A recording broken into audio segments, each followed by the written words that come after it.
We are Baltimore. We are Florida.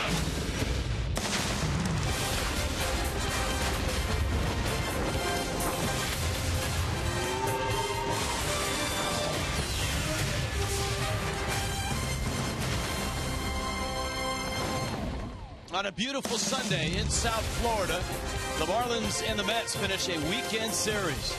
Miami got the win on Friday. The Marlins dropped a 7-0 game to the Mets last night. Hi, everybody. Rich Waltz along with Tommy Hutton. Marlins and Mets. Good game Friday for the Marlins. Extra inning win. Marlins were cologned in more ways than one yesterday. That was something. That's simply the best way to put it, the way Bartolo Colon worked. He extended his scoreless streak to 25 consecutive scoreless innings and made the greatest play of the year last night. Yes, he did. Now, for the Mets, an important win last night. They keep a 5-game lead. You're down to the last month. The Nationals are showing signs of life right now. Yeah, you know what? Bryce Harper stays hot. He continues to swing the bat well, but all of a sudden the Nationals getting some other players helping him and scoring some runs. They got a great outing from Gio Gonzalez in their game last night. What will the Marlins get from Jared Cozart? That's an open-ended question because he's been rehabbing down with vertigo, which is really an ailment you're not used to in baseball. No, and I don't think he was used to it. It's really not medication that's helping him through this. It's a lot of different physical rehab things. But you think about it, his best start of the year was against these Mets. He went 8 innings and pitched really well, gave up just 2 hits. All the talk the other night was Matt Harvey. Matt Harvey, Matt Harvey. Is he going to pitch? Is he going to stop? Well, Steven Matz gets the start here, and you know what? If Harvey doesn't pitch, this is a guy that might step into his spot. Well, believe it or not, he's another young pitcher that's had Tommy John. He had it in 2010. Steven Matz is just 24 years old. He reminds some Met followers of a John Matlack. Pretty good curveball, too. That's a great name from Met history back in the 70s. So it's the Marlins, and it's the Mets when we get back. Cole Gillespie. Opportunity, you bet, and he's taken advantage of it. Final game of a 3-gamer starts momentarily.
Mets finish off a weekend series. Marlins with a shot at a series win. Jeff Conine, Craig Minervini in center field. Well, thank you very much, Rich, and good afternoon again, everybody. Cole Gillespie got his 34th start for the Marlins, and he's been very impressive, taking advantage, as everybody's talked about, of the opportunity, not only offensively, but defensively, too. Well, I think he basically made this team because everyone knew what kind of defender he was and knew he was a plus defender out in the outfield. But he's been really surprising with his bat. As a starter, hitting over .320 in his 34-game start of this season. You see 55 games total, which means he's doing well off the bench as well. And that's a tough role to play, but he's done it as well as anyone on the Marlins this year. Did you notice him in spring training? What stuck out? Sometimes guys come out of nowhere in spring training or during the season when you follow him in the minors. Well, I mean, his work ethic is second to none. We worked with the outfielders a lot, Andre Dawson and I, and you see the way he goes about his business on a daily basis. This guy means business every day, and he gets out there and gets after it, and that's why we're seeing what he's doing right now. All right, and what about the Marlins now? You got to deal with a young guy like Steven Matz. You know, have a lot of tape. He's got a couple of outings. Pitched very well in AAA. Tough matchup for the Marlins. It is a tough matchup, I mean, but the Marlins have hit well, lefties very well this year, leading the National League with batting average against left-handed pitchers. So it kind of goes both ways. You haven't seen him, so you don't really know, but he hasn't seen these guys either. He's 2-0 in his brief career, comes back off the DL, and the Mets are counting on him. May need him more than they thought before yesterday down the stretch here, and who knows, maybe into the postseason as well if they make it. Rubber match coming up. Marlins Mets, Game 3 of this series on Fox Sports Florida.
Is brought to you by Toyota. Let's go places.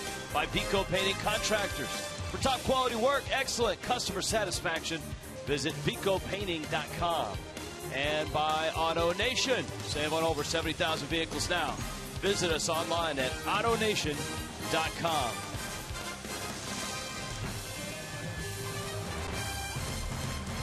Walking in, the starter Steven Matz, but look who's trailing him. The rest of the Mets rotation down to watch him in his bullpen session to get ready. DeGrom, Syndergaard, even Travis d'Arnaud, Matt Harvey in that group as well.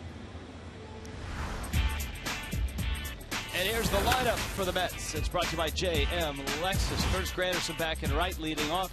Yoenis Cespedes, a great year against the Fish. Michael Conforto in left. Wilmer Flores, 4 for 8 against Cozart. He homered yesterday. Kelly Johnson, a Game 1 starter, back in. Juan Uribe goes from second to third. Ruben Tejada's at short. Kevin Plawecki behind the plate. And Steven Matz in the 9 spot.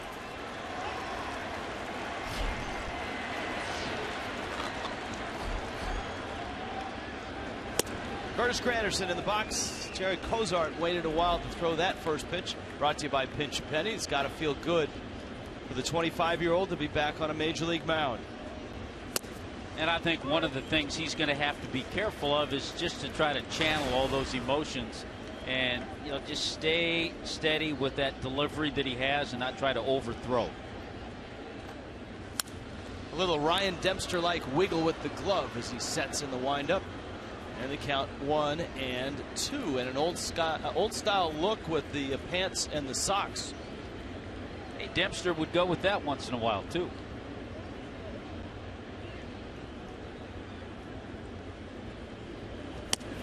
That is strike 3 at the letters.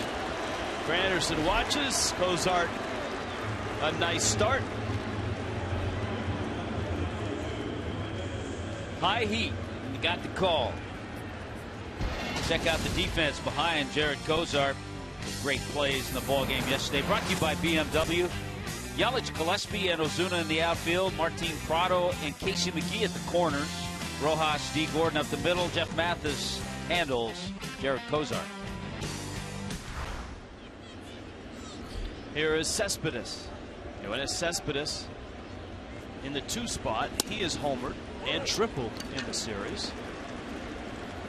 There were times, Rich, when we watched Jared Cozart, especially last year, the good fastball, the curveball, the third pitch is always the one that he has tried to work on, that changeup. Blasted to center. Gillespie back. It's gone. He's done it again. Yoenis Cespedes crushes one, and it's 1-0 Mets.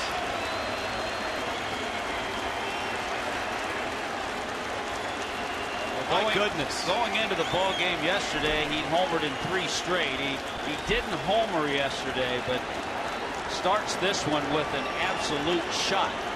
And once again, Cozart remains with that fastball. They've been up, and major league hitters are going to adjust. 33rd game as a Met, and that's his 12th home run with New York. A career-high 30 on the season now for Cespedes. And here is Michael Conforto, another guy with pop. He swings and misses. And for Cespedes in his career, number 101.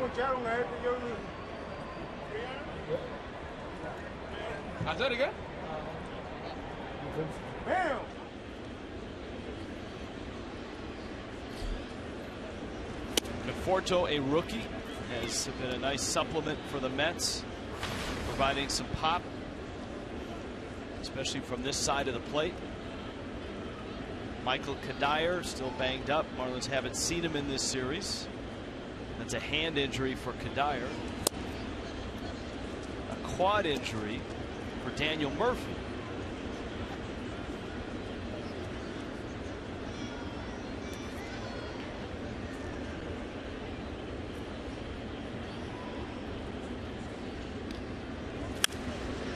That one popped up foul and out of play. Now I mentioned that Cozart has the old school look going on the mound. You go up the middle, his shortstop, high socks, high pants. How about D. Gordon, ladies and gentlemen? That's 70s all the way right there. It is. And now it's not, those aren't actual stirrups, but they are a really nice look on the sanitary sock. Liner left center, long run, Gillespie not going to get there. Off the base of the wall, Conforto has extra bases. And the Mets, who yesterday pounded out 3 homers in the first 2 innings, are swinging it today. And here it comes, another fastball. This one down, so not a bad pitch.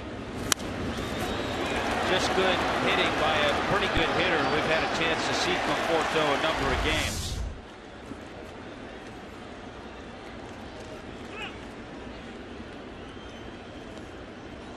Wilmer Flores now.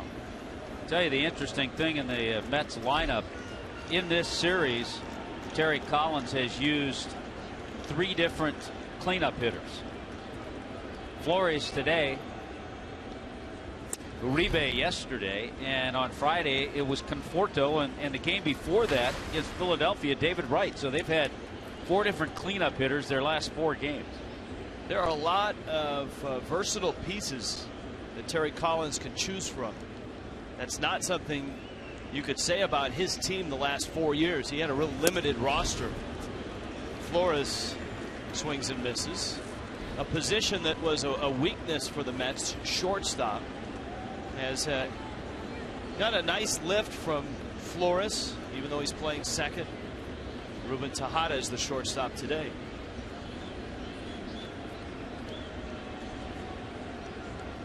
.22 doubles to go with his 15 home runs. Jeff Mathis had to slide over. If that pitch right there doesn't get a little better, the Mets will zero in on that fastball. And that's a pitch that Cozart needs, that curveball.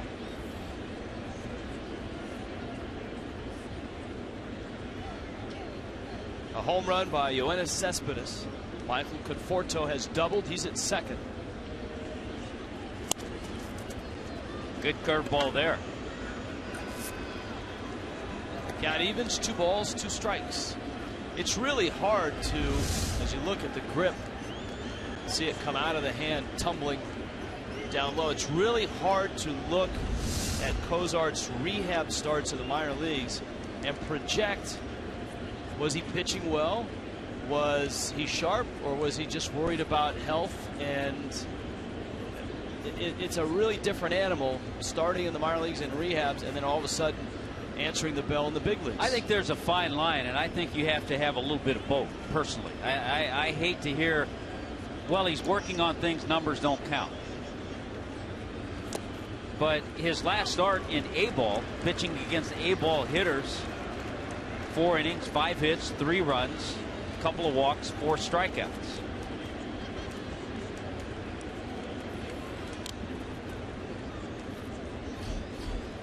Kelly Johnson on deck. That's off to a quick start.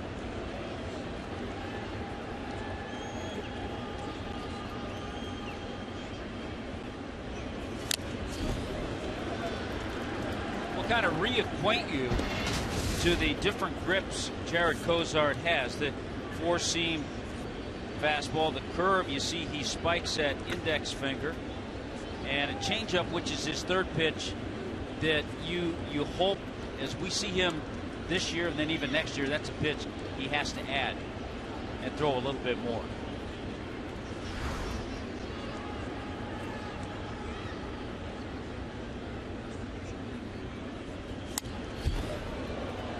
Flores putting up a good fight.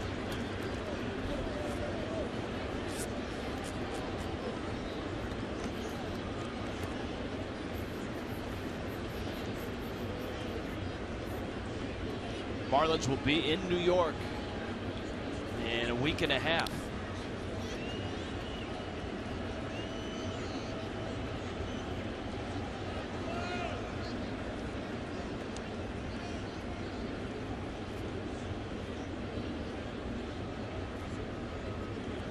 Marlins go from one contender to the next. They go to Washington after they're in New York. Up the middle, T. Gordon, nice stop, gets the out. Down to a knee, and Gordon made the play flawlessly. That's getting to be routine, and we talked about it last night. We saw him make a play to his left, and we told you how he's got range both ways. This time going up the middle, it's down a little bit, pops up, has plenty of time to throw out Flores.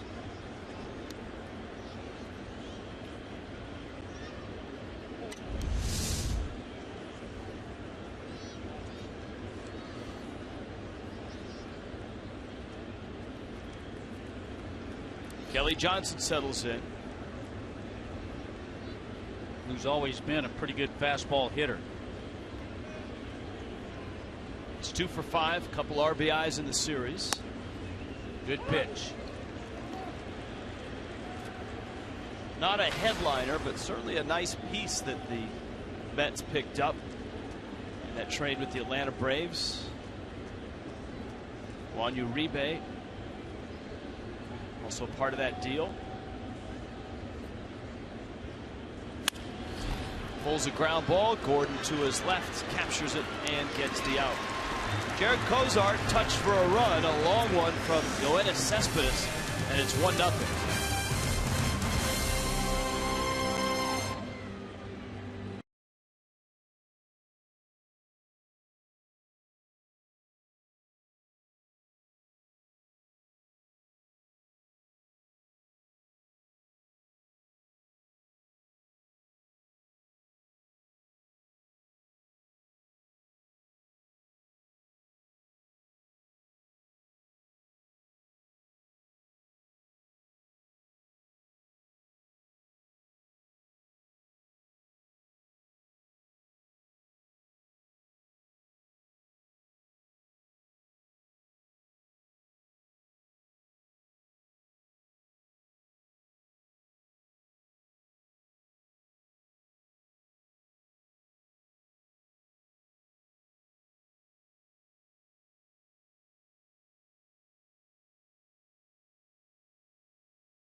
Coming to the plate in this orderly fashion. JM Lexus brings it to you.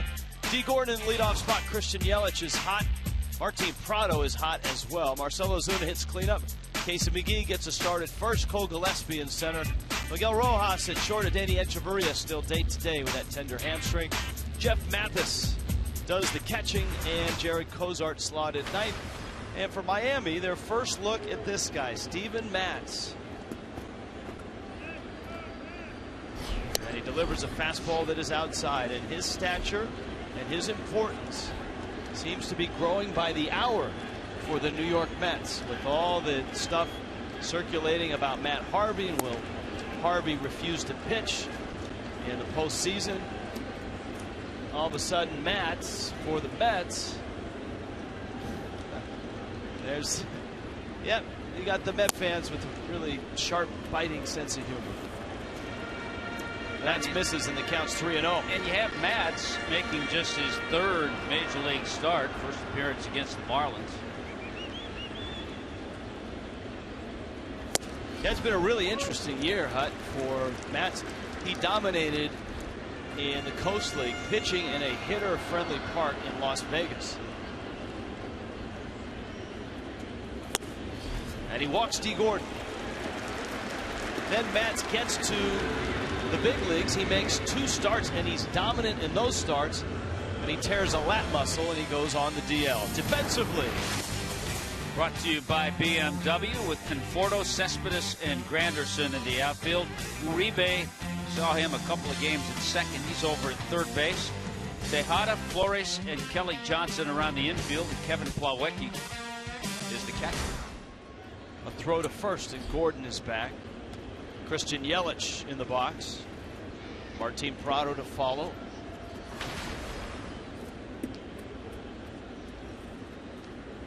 Three hits in this series. Yelich continues a hot run for him, and Mats is going to get a visit from Plawecki. 47 bags. Billy Hamilton at 54. And you know, his old school socks kind of fit in with those 70s base stealers, right? That's a Vince Coleman look for sure. Maybe a Willie McGee.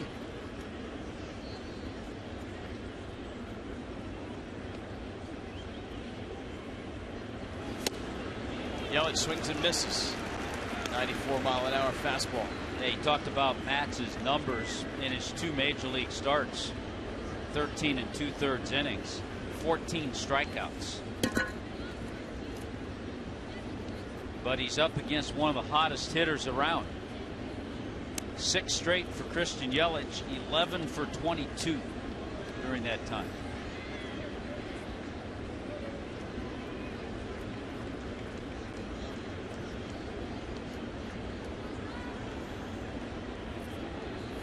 Gordon runs, good jump, and Yelich fires at that fastball and gets a piece of it. You know, early on with no strikes, you probably could take that pitch because you see the big jump that D. Gordon was able to get. But with 1 strike on you, you go ahead and swing. And unfortunately, the foul ball, D has to go back to first.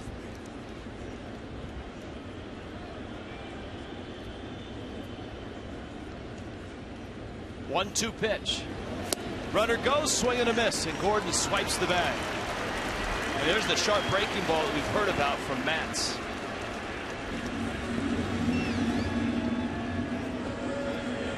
Yeah, we were told just a tremendous curveball, and there's a good look.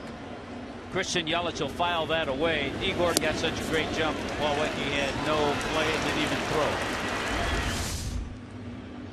Stolen base number 48, and he's in scoring position for another hot hitter, and that is Martin Prado. Prado's last 14 games, he's close to 400.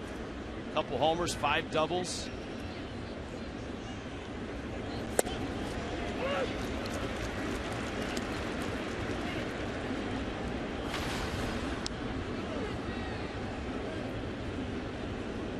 Over that span for Prado, there are only 5 hitters in the National League who have had better runs. Guys that the Marlins have seen lately, actually, on that list. Travis d'Arnaud, Joey Votto. The Marlins haven't seen Bryce Harper, Michael Conforto, and Brandon Moss for St. Louis.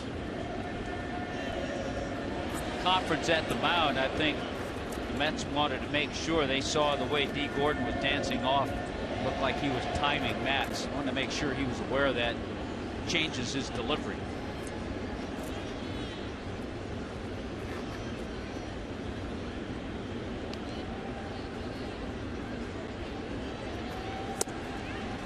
Changeup misses out, 2-1. That's his 3rd pitch.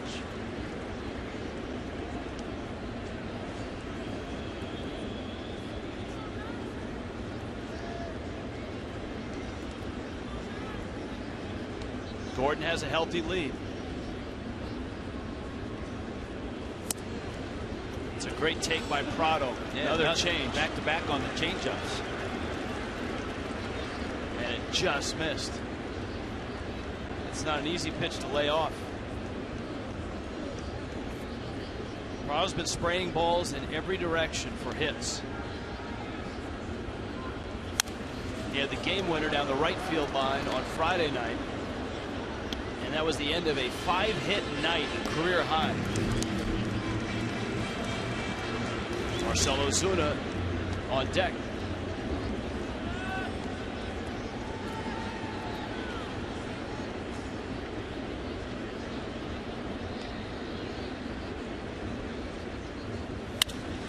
Prado to right. Granderson over there and makes the catch. Gordon easily gets to 3rd.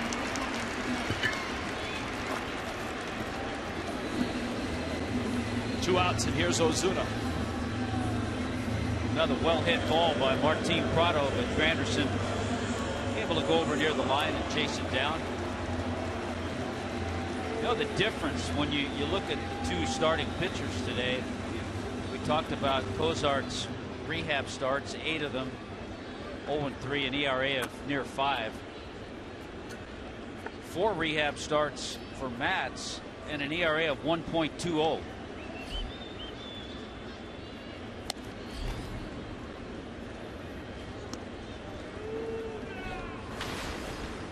Matz does not look particularly sharp right now. He's thrown 16 pitches, and only 7 have been strikes. He has used that changeup a last two hitters especially. It is Marcell Ozuna bobblehead day. A couple of Ozunas just came into the ballpark.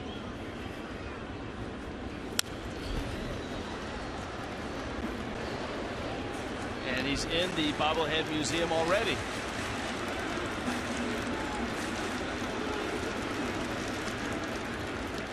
Right next to Pudge, right next to Christian Yelich. Ozuna to left field, and this game is tied. Well, maybe that's why that bobblehead was going up and down and up and down. You and I have talked about it, Rich. Personally, I want to see Marcell Ozuna in the lineup every day. Got to find out how he's rebounded from his stint in the minor leagues. And so far, so good since he's returned, the way he swung the bat.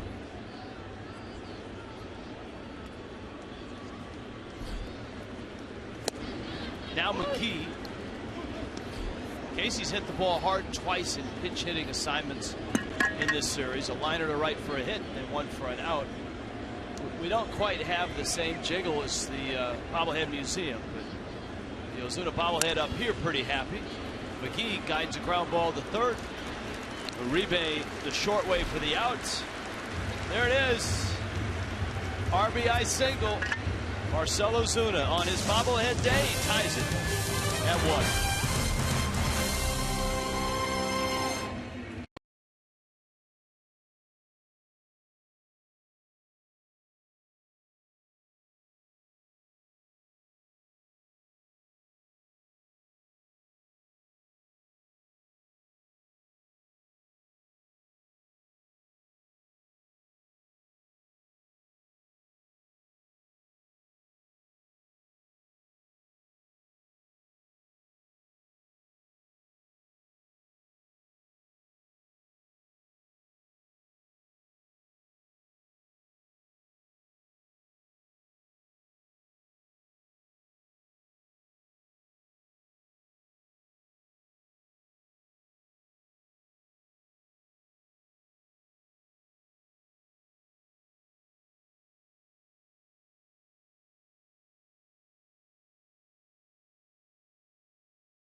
Well, in Miami, a 1-1 start. Marcell Ozuna, a line drive single to left. Yoenis Cespedes homered in the first, and so it's all even into the second. Jared Cozart gets Juan Uribe, Ruben Tejada, and Kevin Plawecki. Uribe just 1 for 9 in the series, but it seems like he's made his presence known just by his ABs.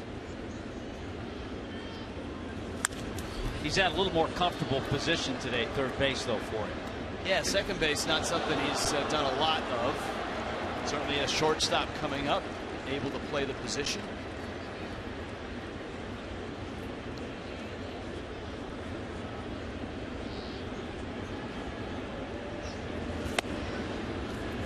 What's it? Terry Collins telling us the other day, we talked about third base, short, second, that he does not want to play first base. He said he just feels uncomfortable over there.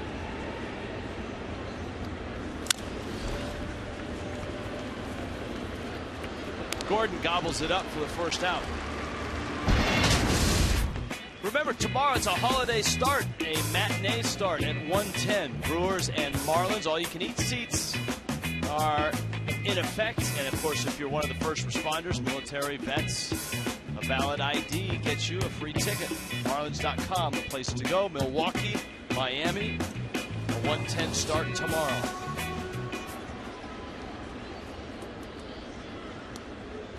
Ruben Tejada.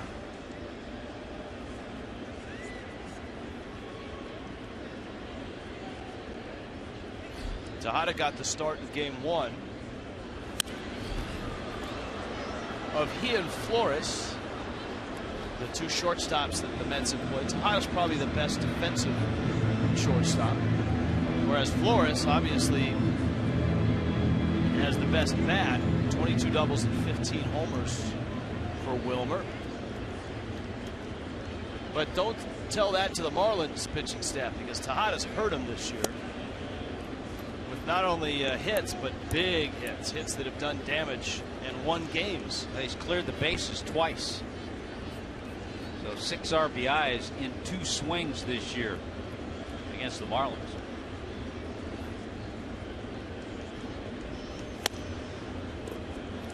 Cozart just missing with that fastball. Seems like Tejada's been around a long time. He's still just 25.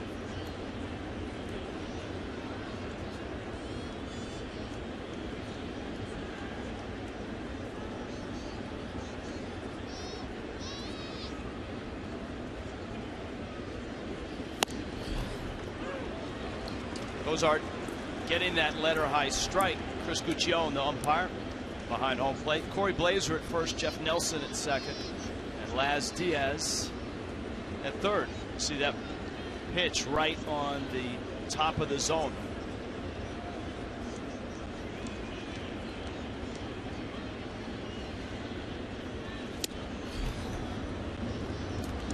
I think one thing that Chris Guccione has told us today, as a home plate umpire, he'll call that high strike. He's called it a few times.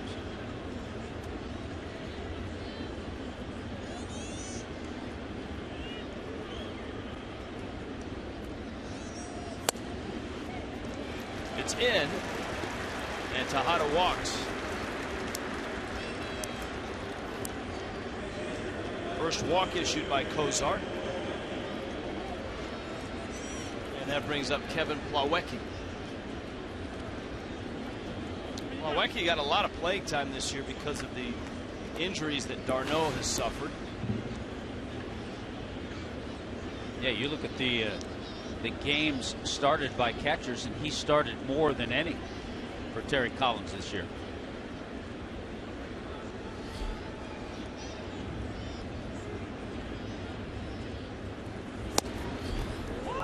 A strike. With d'Arnaud out, he was on the disabled list a couple of times. It was Plawecki, Anthony Recker.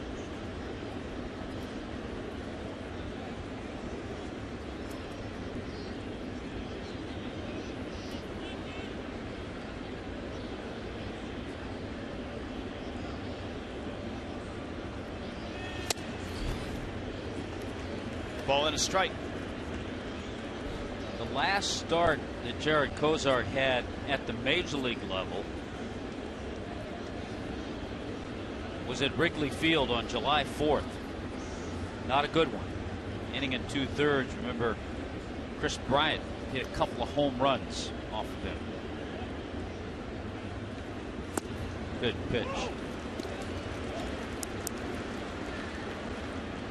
Now it looks like Cozart's starting to throw that for a strike. Much better. Out of Clear Creek High School, League City, Texas. There was that Lion we talked about earlier. His best outing of the year. Check swing. No swing. And it's 2-2 on Plawecki, the Boilermaker. Purdue University. Pitch just missing.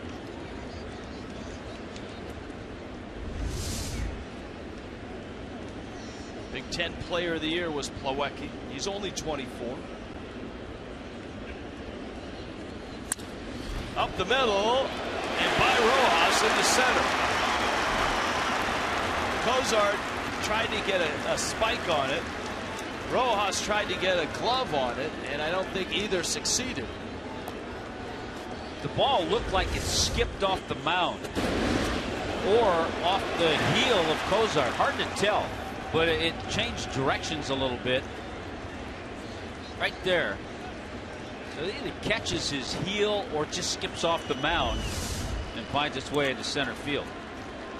Now here is Matz. Remember this about Matz. In his major league debut, all he did was go 3 for 3 and drove in 4 runs. And he continued that in Las Vegas. He was 7 for 23. That's a 304 clip in AAA, so he can swing the bat. We'll see if the Mets have him bunt. The corners look like it. Prado and McGee creeping in, and Matt squares.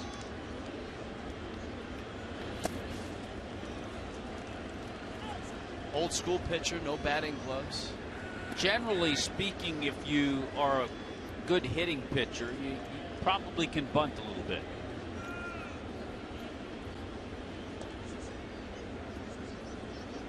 Steven Matz grew up on Long Island, about an hour from Citi Field.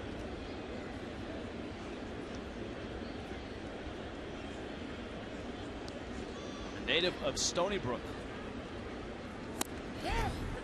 He went 1-1.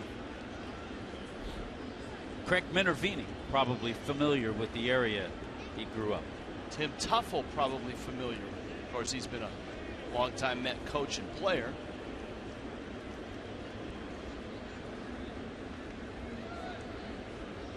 Corners are still in crash mode. We'll see if Prado comes or stays. And Matz was not bunting. Counts 2-1. Craig, you've got more? Well, guys, there haven't been many pitchers from Long Island, or even players for that matter. It's not a baseball hotbed, that have pitched for the Mets. Frank Viola out of Hempstead, we all know, had a good career. A guy named Pete Harnish, his brother actually was a high school coach of mine, played in the major leagues. Remember Hank Webb? I bet you've possibly Tommy faced him. Hank Webb, an old Ryan, reliever. That's Ryan Webb's dad. Ryan Webb's Ryan dad. Webb's dad. Yes. I bet you faced him, Tommy. Yes, I did. And really, that's it. Paul Gibson had a short career, but it was heralded coming out from Long Island. Not many guys. And then from a hitting standpoint, if you look at the Met list, John Valentin's one of the few from Long Island. Of course, you had Cranepool and Lee Mazzilli. Paul LeDuc was born in Brooklyn, but not many Long Islanders. 3-1 now, and Matz hits a bouncer to Rojas. Flip there, Gordon's turned, and he is out. And a bang-bang play at first. Marlins will hold on the fields while the Met replay room looks at it. We'll take a look as well. A little surprised that Rojas gave the underhand flip to D. Gordon. That made things slow up just a little bit. And then if you watch Matz get up the line, good strong throw. Matz really flying up the line. And he got him. Nicely turned. Big double play in a 1-1 game.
3. The Marlins may not be reproduced or retransmitted in any form, and the accounts and descriptions of the game may not be disseminated without the express written consent of the Miami Marlins. Welcome to Marlins Park on this Sunday, Marcell Ozuna bobblehead day. Marlins and Mets, third game of the series. Big game certainly for the Mets, a 5-game lead in the East over the Washington Nationals, who are playing Atlanta. That game is just beginning. Steven Matz, Cole Gillespie, ball 1. The Marlins got a run in the first on, of course, Marcell Ozuna's RBI single. It's in every player's contract that they must perform well on their bobblehead day. So Ozuna off to a good start.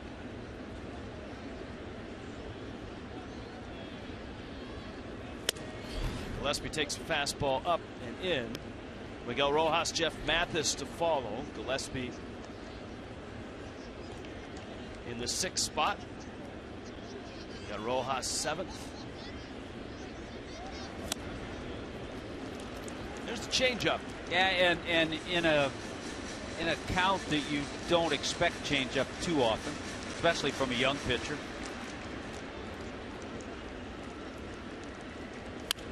And then he comes in with the fastball. So that's a good combination of pitches for the 24-year-old. 3-pitch repertoire. We've seen the fastball, changeup, and the curveball. Yeah, he had Tommy John surgery 2010, and boy, he was a star on Long Island. He missed not only 2010, but also 2011, which kind of slowed his progress to the big leagues. He is 24. The injury he had in July was a lat tear, left lat tear. And a sharp breaking ball ties up Gillespie. Second strikeout for Steven Matz. Did you know that Fox Sports Supports is proud to team up with Boys and Girls Clubs of America? Boys and Girls Club help young people to reach their full potential as productive, caring, and responsible citizens through programs that promote character, leadership, education, healthy lifestyles, and more. Go to foxsportsupports.com.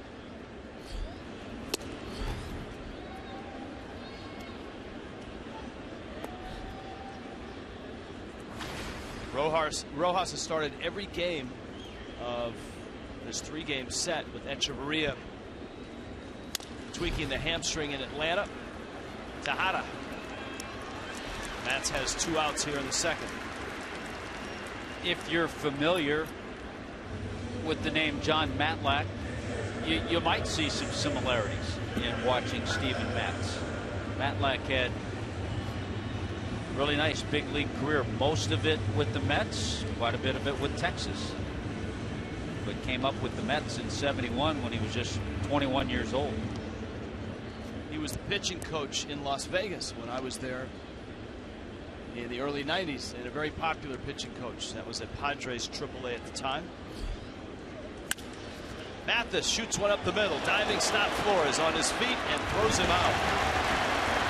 Wilmer Flores with a very nice play robs Jeff Mathis. It's a 1-1 game.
Get your strongest fan photo ready. Hashtag it FLDataStrongFan. Tweet it, put it up on Instagram, and you might just make the telecast. It's brought to you by T-Mobile.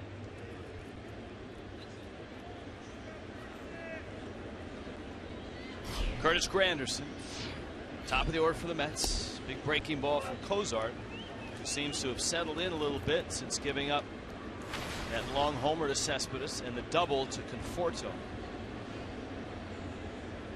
It makes such a difference when he's able to get that pitch over, because all of a sudden it changes the look a hitter has on his fastball too.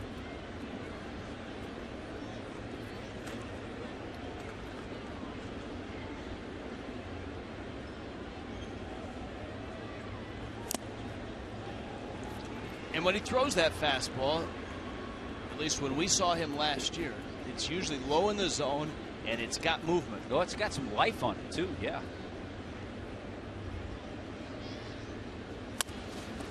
Granderson reaches. Cozart has it, gets the out.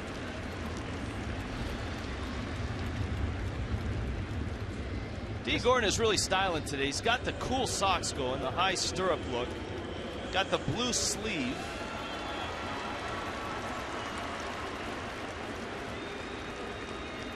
Huh, 2015 All-Star Game, stay humble. Always fun to see D in the clubhouse talking to him about his brother Nick. His season's almost over for Cedar Rapids. Nick's had a solid .275 season, 23 doubles, 25 bags. Said he'll probably play instructional league, but D said, you know what, I'm not going to see him for a while.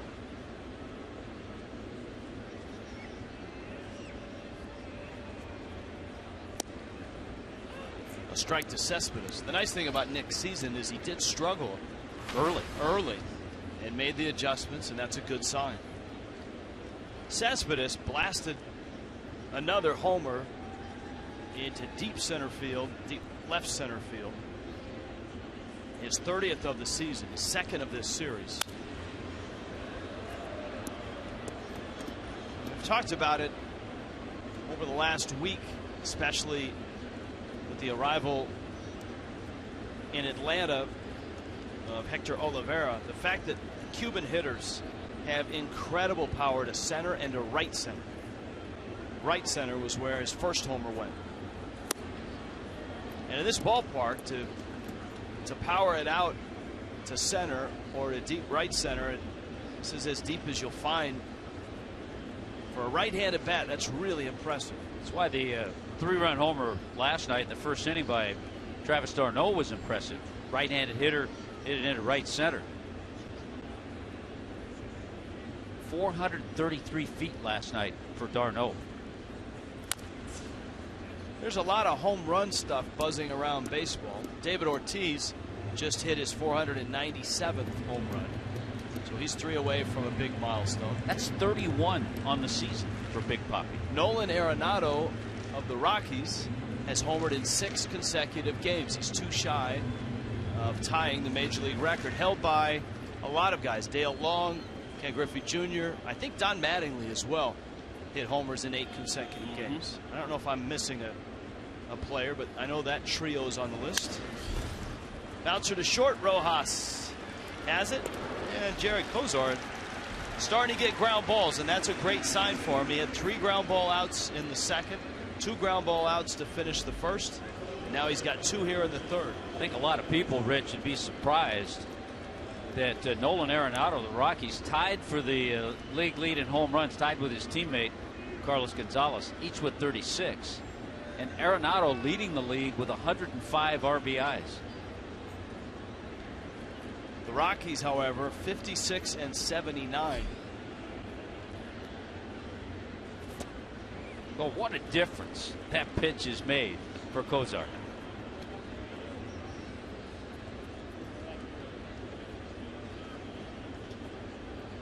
Now Conforto hit a ball off the base of the wall in left center.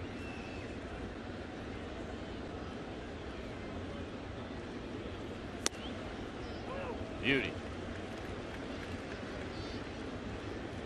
0-2.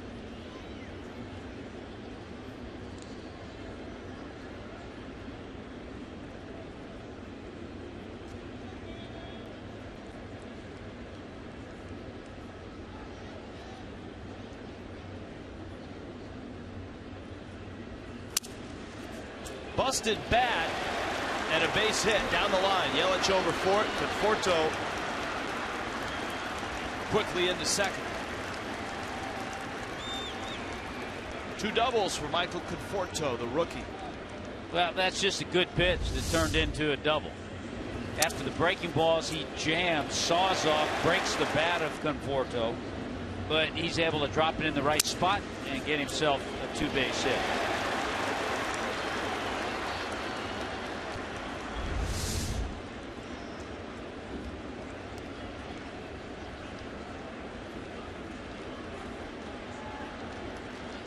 Now Flores. He had a sharp ball up the middle that D. Gordon made a sliding stop on, threw him out at first.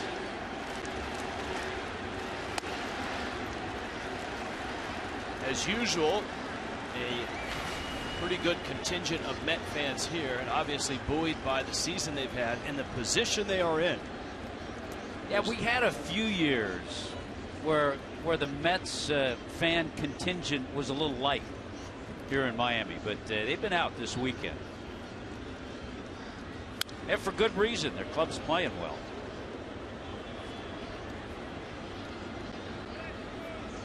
But of course, a lot of the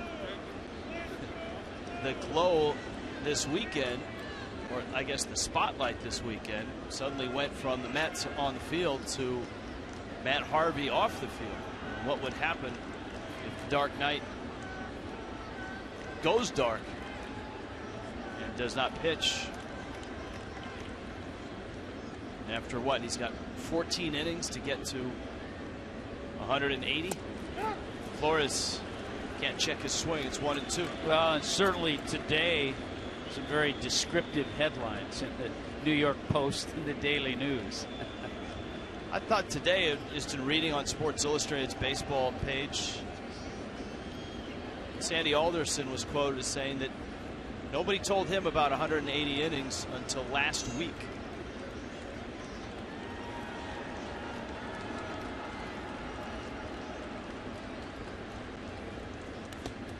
In the dirt, Mathis has it. Runner going. Mathis throw. Wow, what a play. Jeff Mathis is a very athletic catcher. And he scrambled for the ball, picked it up like a middle infielder, and with all his gear on, a 1-foot off-balance throw. Here's the catch and tag. Did they get it? Ooh, that's close.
Was, hey, he might have been safe. The Mets did not challenge. They looked at it and decided not to. And I think, Tommy, it's one of those plays where I don't think there's enough evidence to overturn it. It's bang, bang. Is the glove on him yet? It's hard to tell from that angle exactly when the glove got to the shin. But just a great athletic play by Jeff Mathis. And give Martin Prado credit getting over there and getting in good position to put the tag on.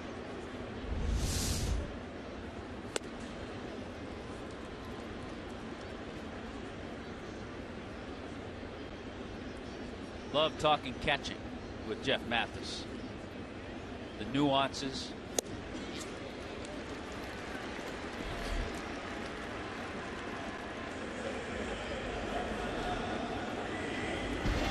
One out, Cozart strikes out. Brewers are here for 3, and on Tuesday it's a half-price Tuesday. 7:10 start. Lexus Legends Platinum tickets, or great discounts on tickets in several other categories. Just go to Marlins.com today. The beer makers are in Cincinnati today and trailing the Reds 1-0. Those two teams had a long day yesterday. Split doubleheader. Each game 3 hours plus, and they had an hour and 33-minute rain delay in the second game. They were at the ballpark a long time.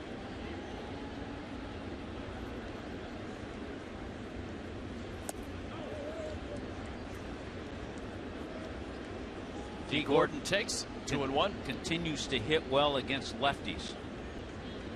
Over 340 this year against left-handed pitching.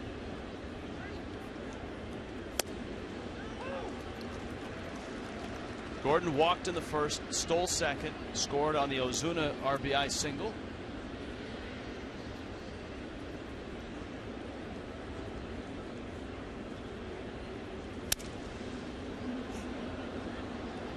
In on his hands, and he broke his bat.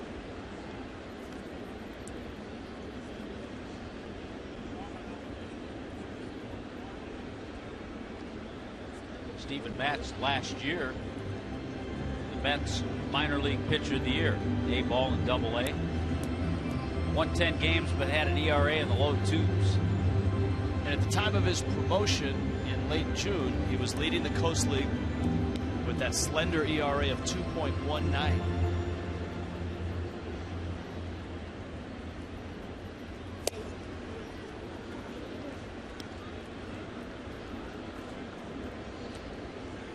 Gordon has worked the count full. He would love to get back down to first base. He had a really good read on Matz's move. And he's headed in that direction with a line drive to left. And it's bobbled. Gordon takes a big turn. Conforto picks it up and gets it in quickly. A one-out single for Gordon.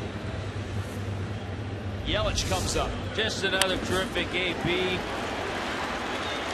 Hard line drive.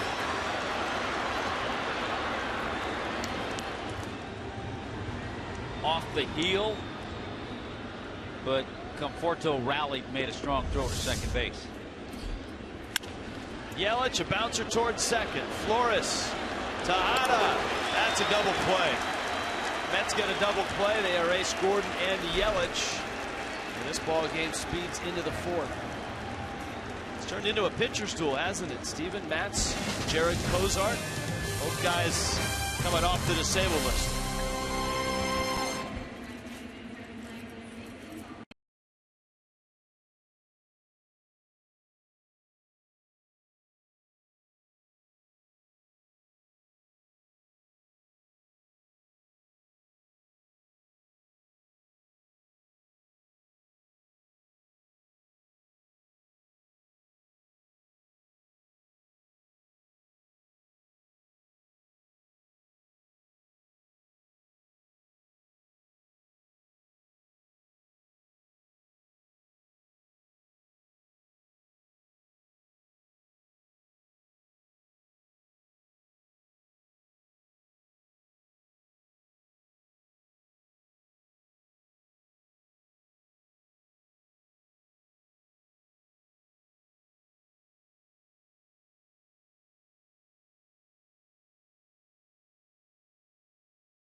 One ball game.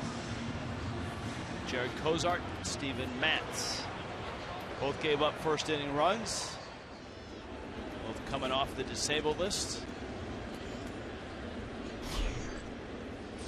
Wilmer Flores was at the plate when Michael Conforto was thrown out at third base. That ended the third. So Flores gets another look at Cozart. Now, we've talked about the run that Cespedes has had as a Met. Wilmer Flores, kind of over that same period of time, his last 29 games, a .313 average with 5 home runs. Everybody leaned on that one. Flores leaned out. Chris Cucciardi, the home plate umpire, kind of leaned a bit too. And it was out.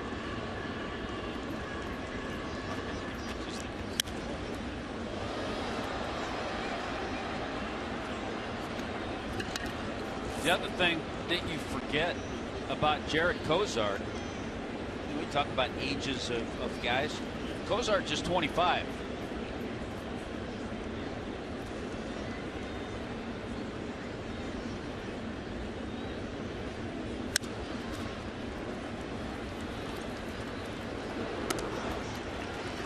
Rojas throws him out.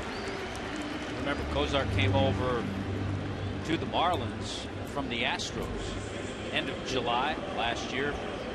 Colin Moran and Jake Marisnick. Kike Hernandez came with him.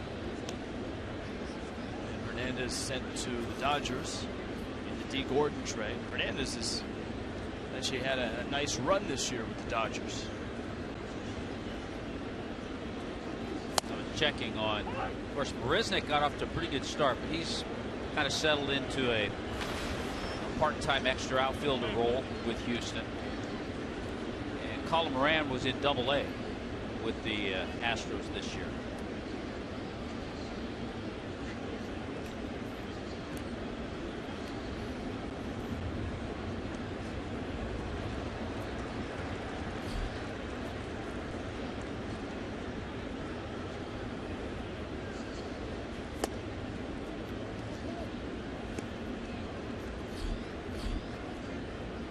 Ball and a strike, in and out.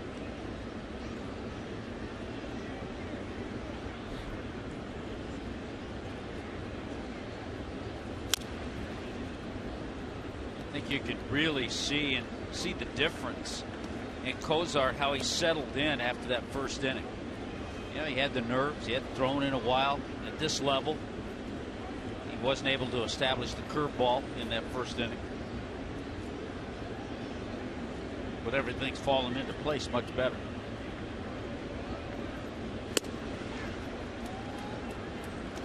Looked like a changeup. 2 balls, 2 strikes to Kelly Johnson. Mets run coming on another Yoenis Cespedes home run.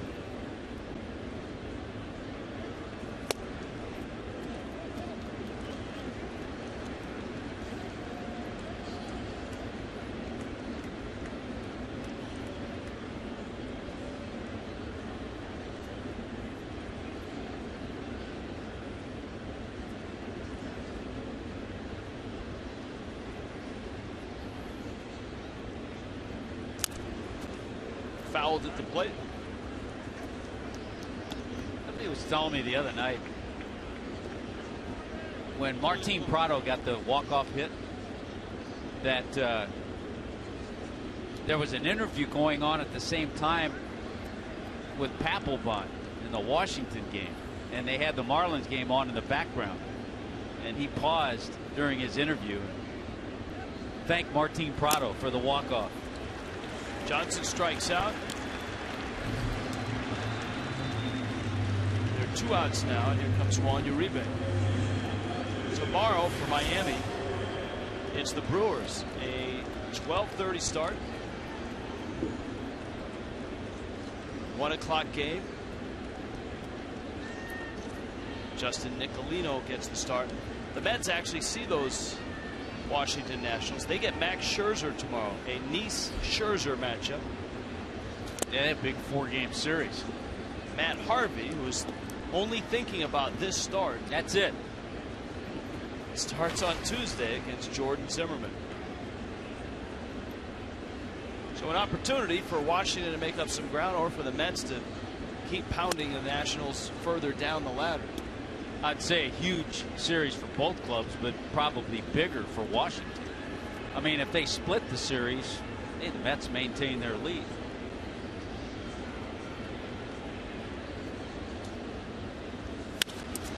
Uribe lashes one to deep center. Gillespie dives, can't get it, off the wall. Uribe will settle for a double.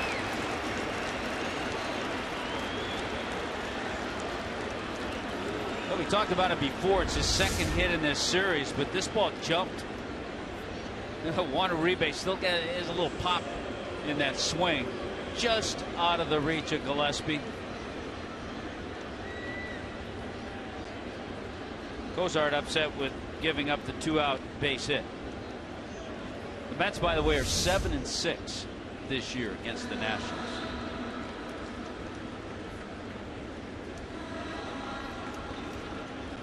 Ruben Tejada now. The Nationals just put 2 on the board and lead Atlanta 2-1. How'd they get those 2, Rich? Bottom of the second. Looks like a Michael Taylor 2-run double. Michael Taylor has 60 runs driven in this year. That big home run the other night. The Nationals have found their center fielder of the future. Where does that leave Denard Span? On the disabled list right now. Taylor probably, well, he is certainly will be contract-wise more affordable. Younger. He's a really good defensive center fielder. Obviously, so is Span. I would say at this point probably a little better defender than Span.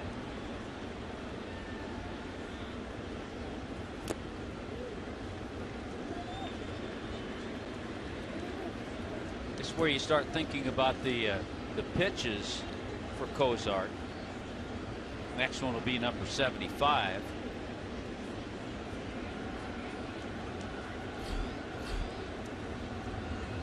Last start was on September 1st in A-ball. And he threw 77 total pitches. 68 the start before that.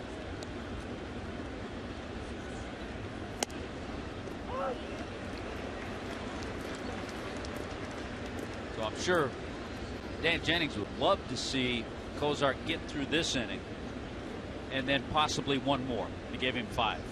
That'll help him set up the bullpen a little bit.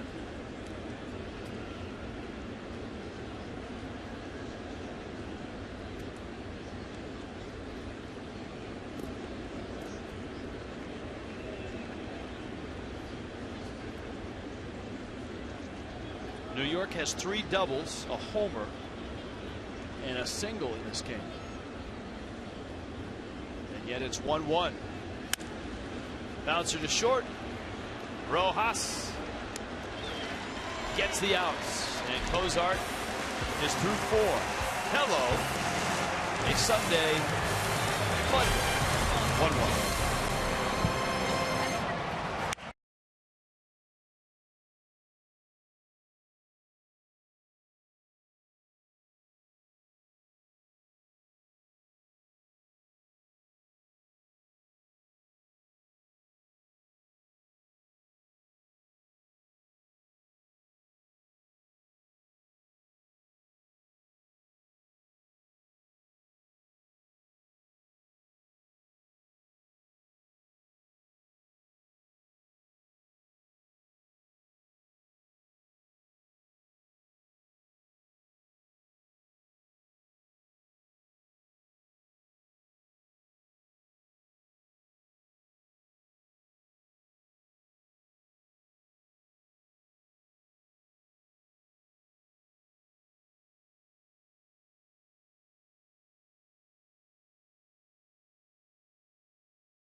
game. The Long Islander Steven Matz getting his 3rd career start, a lifelong Mets fan. And Steven said his grandmother was the biggest of all, born and raised in Brooklyn. He used to go to a lot of Met games and sit in the upper deck with free tickets. How'd they do that? Well, I remember this too. There used to be a promotion on the back of milk cartons like Borden's and Dairy Lee, where in the back, you see that, you get a little ticket. You have to save about 20 of them to get 1 free ticket. Well, good thing Grandma worked at the deli. Steven said there were about 500 cartons all over the place, and she would clip them out and bring the entire family, and they would sit in the upper deck and watch Met games. And wouldn't you know it, he became a Met later on after growing up on Long Island, and now he's up here after some outstanding play. You mentioned earlier, guys, pitching in Las Vegas. One of the scouts was telling me, with that hard infield and the outfield in, the fences for that ERA of just over 2, outstanding pitching there. They expect him to be very good here as well. Yeah, you're right, Craig. It's a great hitter's environment in Las Vegas. Martin Prado, Marcell Ozuna, and Casey McGee. As long as you stay out of the casinos. There used to be teams coming through there, Tommy, when I was there, that would, back then, oftentimes you'd play a 5-game series. And by the 3rd game, the visiting team would be so trashed. That's like years ago in the Coast League. That one's into right field. Prado stays hot. He was not robbed, but he hit a BB of a line drive to right for an out in the first. This one finds the outfield for a hit. That's like years ago in the Coast League when they had a team in Hawaii. Martin Prado takes care of that pitch as well as anybody out over the plate. But you'd go to Hawaii because it was such a long trip. You'd go and spend 7 days. You'd play a 7-game series. And you talk about being wiped out halfway through that series.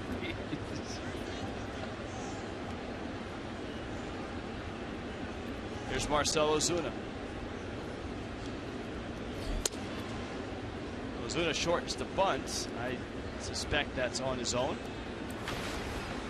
Uribe took a few steps in, but is not buying it. He's actually motioning to Ozuna. I would hope that's on his own, and I'm pretty sure it was. As if to say, yeah, go ahead and bunt. Takes a strike, and it's 1 ball and 1 strike. Ozuna lined a single to left. That scored D. Gordon, Miami's only run. Yoenis Cespedes homered. That's New York's only run. Got McGee on deck.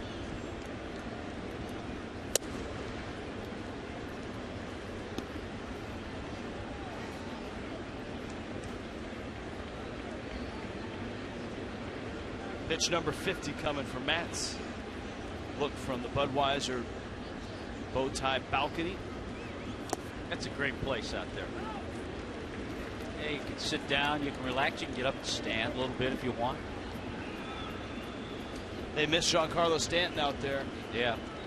Not only did he feed them during batting practice with baseballs, but on the occasion where he'd go up there with a home run, it was free drinks for everybody.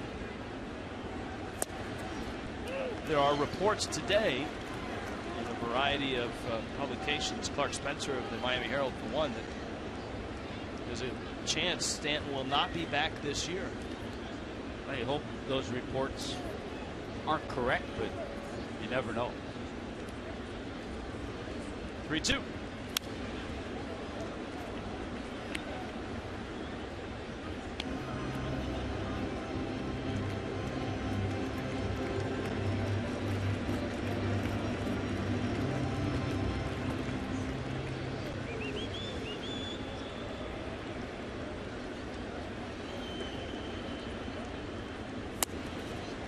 Ozuna walks. Prado's on his way to second. Steven Matz, his second walk of the ball game. Miami has something going here in the 4th. I think it's something we've seen over the last 6-7 games. The good at bats by the Marlins, not always translating into hits, lots translating into hard hit balls, and some into walks, like Ozuna right there.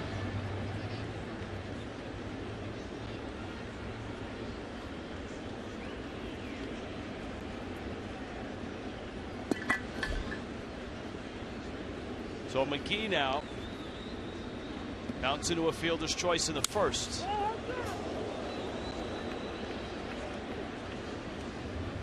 That foul ball went right by everybody and down the exit.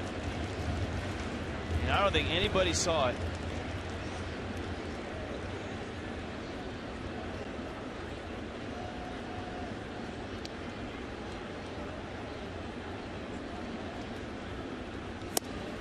He takes in.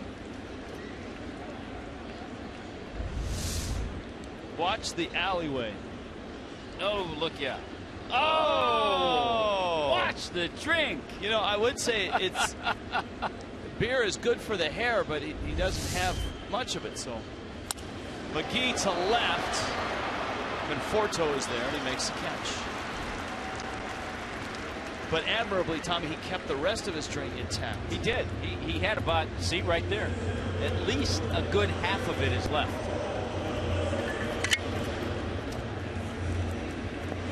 And nothing happened to the blink. Yeah, you know what, Tommy? Beer and blink on a Sunday in Miami.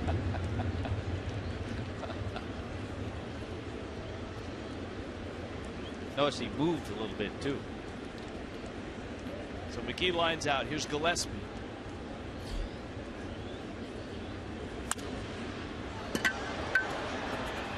And he fouls it off. You've got a great arm in center field with Cespedes. Conforto throws pretty well and left. Granderson not bad. Yeah. Right. Matt's just pounding fastballs right now and getting ahead. It's 0-2. Boy, the Braves, what is it now? They've lost 18 and 19?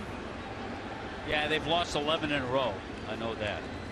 They're down 5-1 now. Wow. Jason Worth, a 3-run homer. Manny Banuelos starting for the Braves.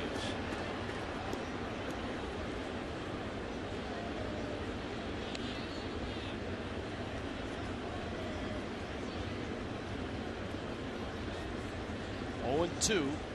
Gillespie getting a start in center field. Prado at second. Ozuna at first. It's up.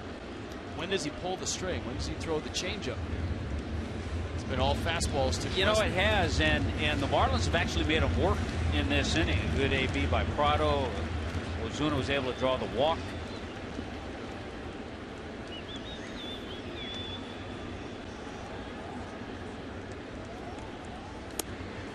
Was the curveball. Chris Narveson is in the bullpen. I think you have to start thinking now, and the reason he's warming up, probably could get another inning from Cozart, but if it gets down to the pitcher, you have to be ready. Matz with a breaking ball strikes out Gillespie. You know, it's interesting. We've probably seen more changeups than curveballs, but 2 curveballs in a row. And that one a good one to get Gillespie. Well, here's Rojas. He bounced to short.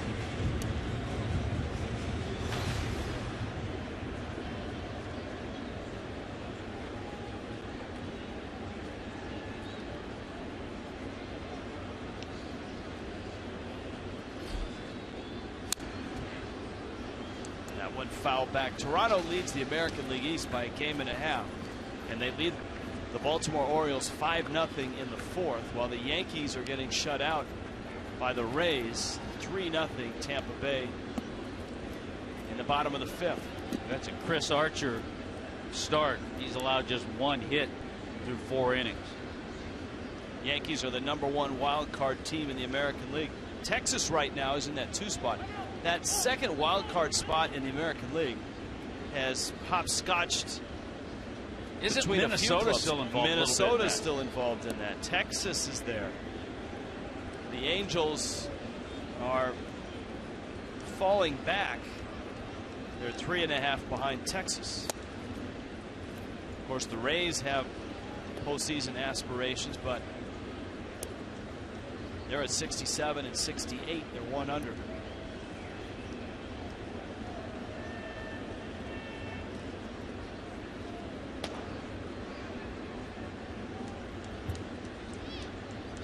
1-1. It's in. Matz is a guy that he is listed at 6'2", but at times he looks taller than that. Yeah, he's thin. He's listed at 200, but he looks a little lighter than that.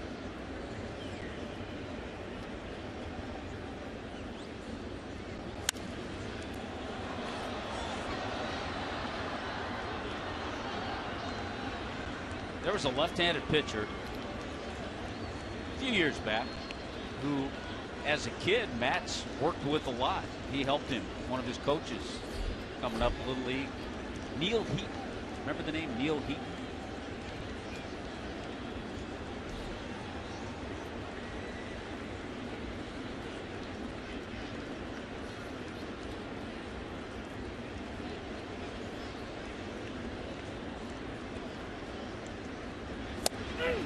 Struck him out. Rojas spot looking. And so Matz pitches out of a first and second, and nobody out spot. 1-1 still.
To you by Checkers.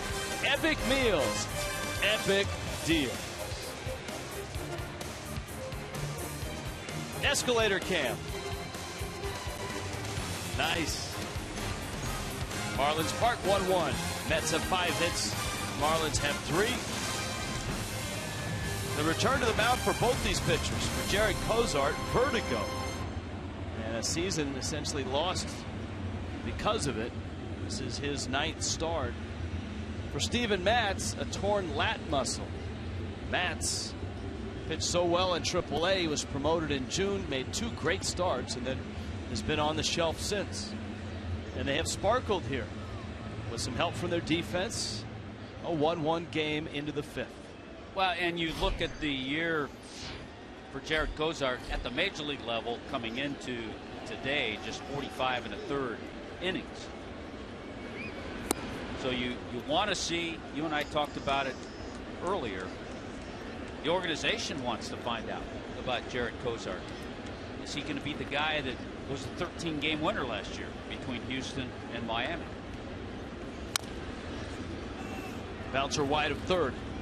And if he is, it's a nice piece in your rotation as you look ahead to 2016. Kevin Plawecki, Steven Matz, Curtis Granderson on the docket for the 5th. Couple strikeouts for Cozart, just a walk.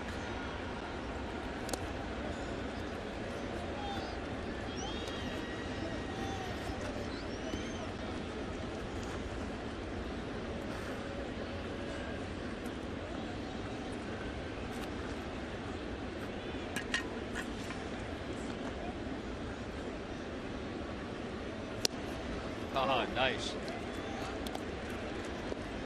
He's only had 3 career starts against the Mets. The rotation of that curveball. And 2 of those starts this year, both no decisions. Cozart apparently has popped the chain. And he'll hand it to the home plate umpire. I think that's protocol, right, Tommy? You have to hand it to the umpire? The umpire, I think you hand it to him first. He's then, and I think he's got to pop the chain, too. Maybe he could hold on to it. Yeah, you hand it to the umpire, then he hands it to the bat boy. 2-2. Who then relays it into the dugout. And then you come up with a nasty curveball for a strikeout. Plawecki goes down, and here comes Matz.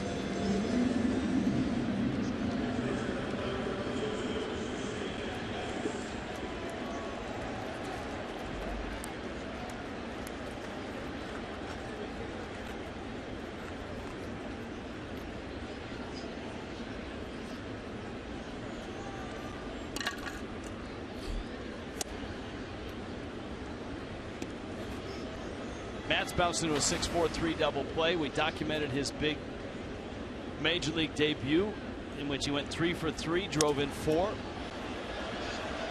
Fouls that one off.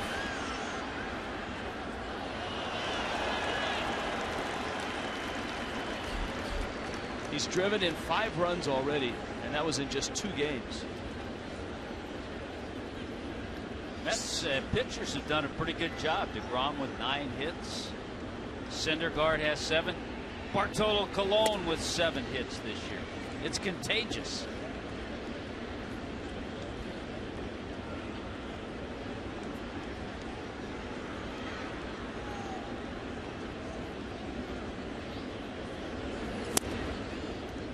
Two 2-1 is in.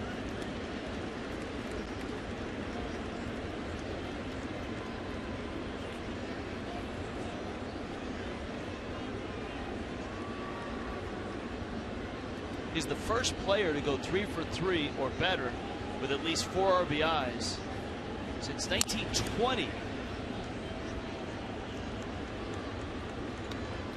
And that's when RBIs were first tracked.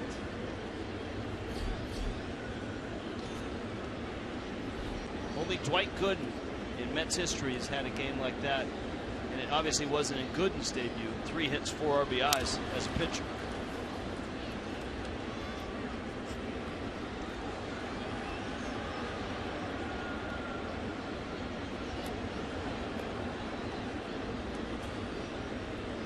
Three and 2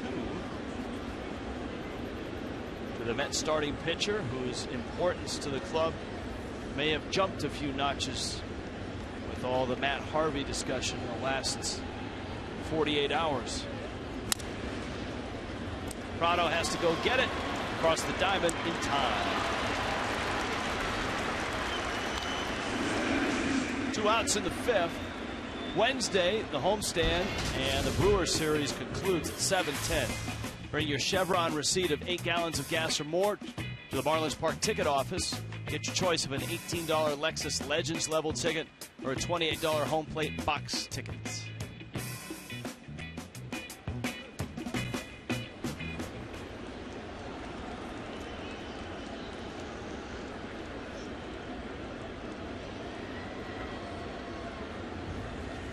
I don't know if you let's see where Ozuna goes. Ichiro's coming in a double switch. I think Marcel's going to go to center. I guess you have a certain count pitch that you don't want to go over, but here we go again with pitch numbers. Is one more batter going to do the job? So unfortunately, Cozart's coming out. Narveson will come in and pitch to Granderson. And the Marlins make a double switch as well. Kendall Toyota called to the bullpen.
lifted for Chris Narveson. As a result, Miami also will have a double switch with Marcell Ozuna going from right to center, and Ichiro coming into the ball game. Ichiro will be in the pitcher spot. He will be due up second in the 5th, and Narveson now resides in Gillespie's spot, which is 6th in the order.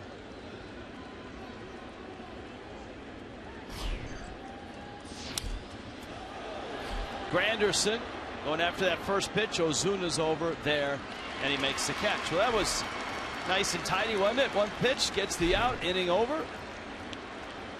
Halfway through, 1-1.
Trip down memory lane. Aníbal Sanchez against the Diamondbacks. It was 2006. He walked 4, struck out 6. Nice play by Willingham in left, and this was a bang-bang play. And Aníbal Sanchez threw a no-hitter. Mathis drills one left field and deep and gone.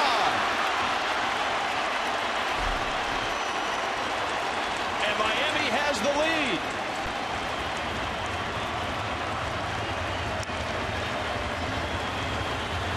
Jeff Mathis, his first of the season.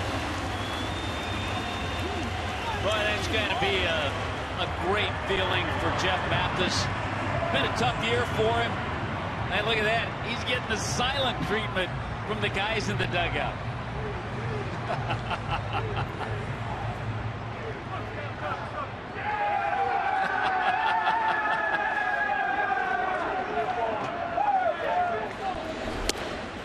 Here is Ichiro now.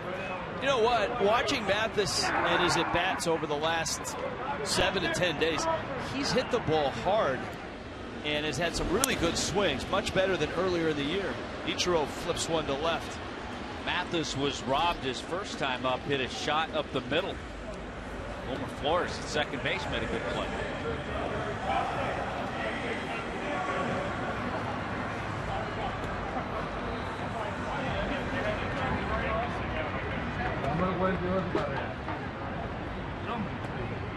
Mathis homers. Gordon now, who's been on base twice. 1 out, bottom 5.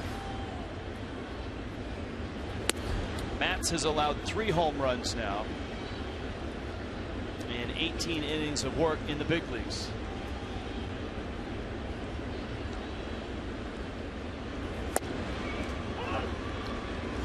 Gordon lined a single to left in the 3rd. Walked, stole a bag, and scored in the 1st.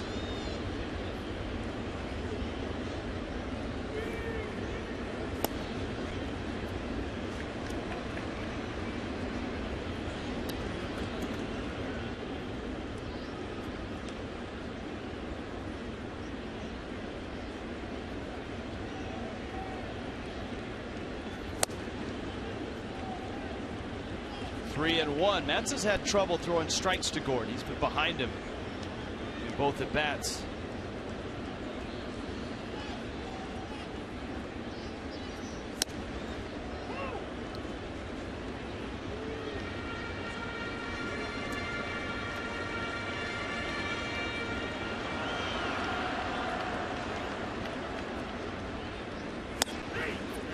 Outside corner. And he struck him out. Fastball. Was it there? Not so sure. If it was, a perfect pitch by Matz.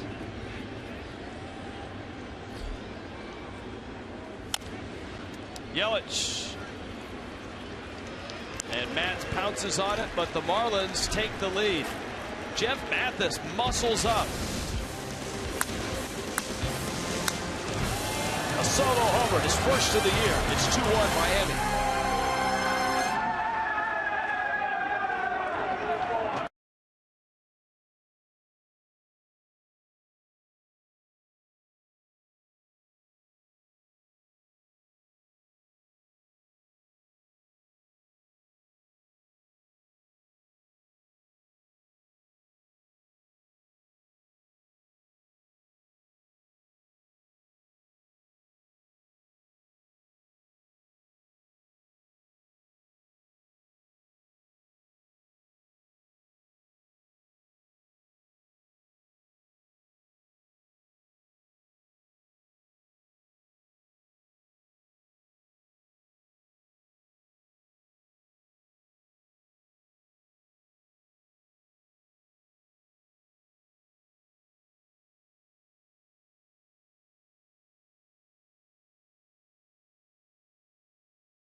Left center field wall. The difference in the ball game.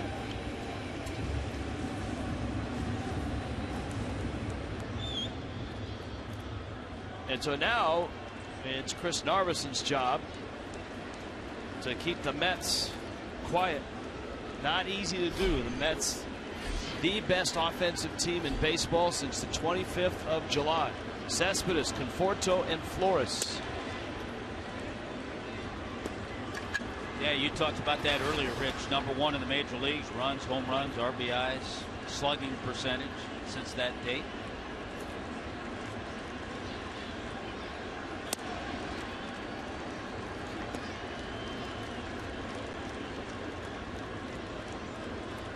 Cespedes homered in the first. That's the only run that Jared Cozart gave up in his 4 2/3 innings. 5 hits allowed. And I think you have to look at this, Tommy, even though he wasn't able to finish 5. A very successful return to the big leagues for Cozart. Yeah, you have to feel good about the way he threw, the way he got through that first inning, adjusted a little bit, started using his curveball really well. And you would have loved to see him get one more out.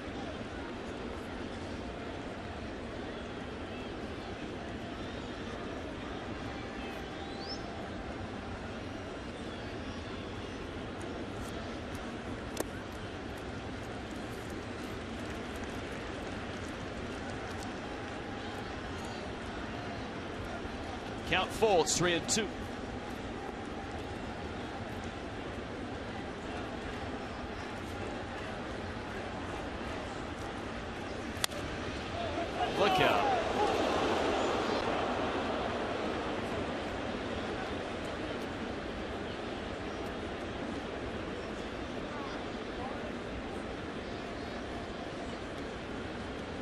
Cespedes looking into the seats.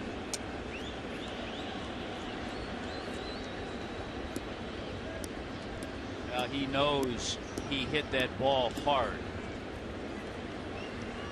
And his show of concern.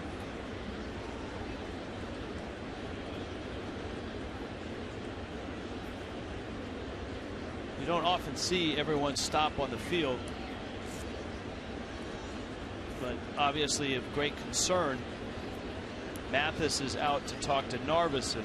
Cespedes seems unnerved as well.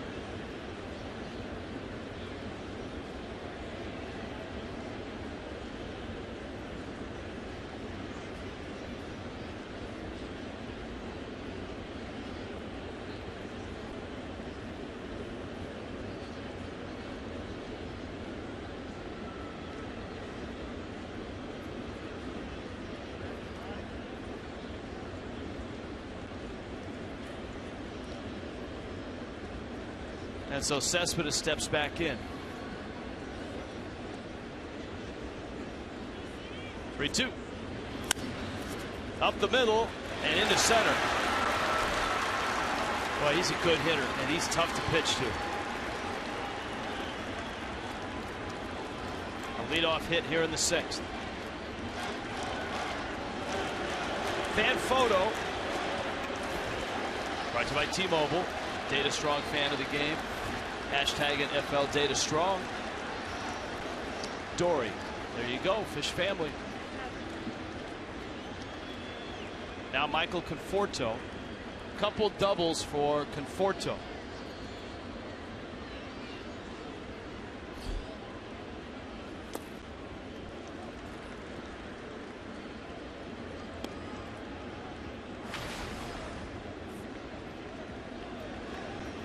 Yeah, I think Conforto certainly has been impressive to the Mets. Right around 100 at bats. That's his average, a little over 300. Has shown some power with 5 home runs. And as you mentioned, the 2 doubles today.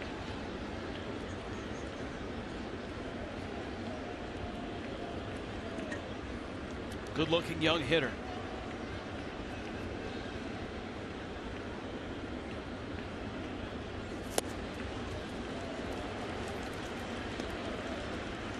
Seems more and more you're seeing good college hitters get right to the big leagues and make an impact.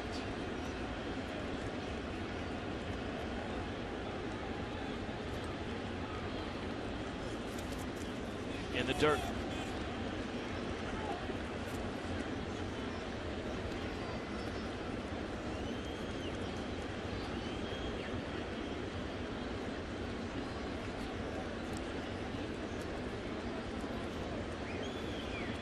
Conforto. A lot of power in college.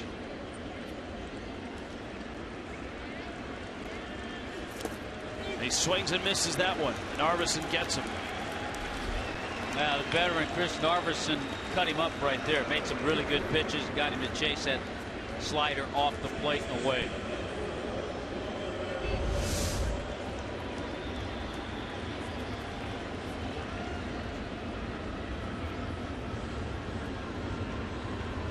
Talking, Rich, about that Tampa Bay Yankees game. Rays had a 3-0 lead. A Brian McCann 3-run homer and an Alex Rodriguez solo shot, and it's 4-3 Yankees.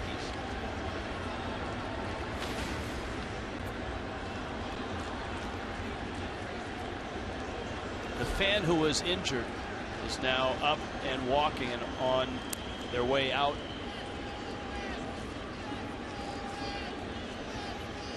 So good to see that fan up and moving.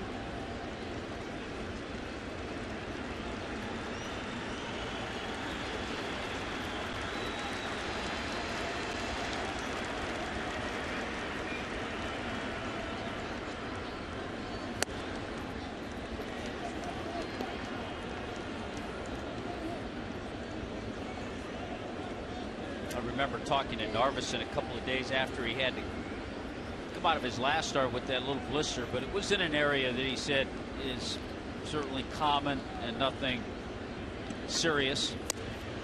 So showing no ill effects today.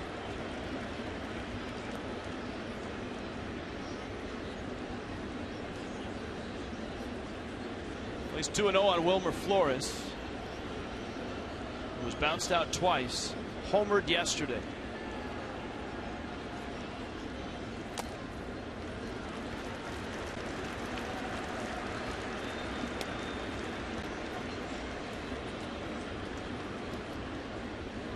The job for Narveson, two things: give the ball club some innings here and slow down this Mets express, which scored 7 runs and hit 3 homers yesterday. He catches a corner. It's 3-1.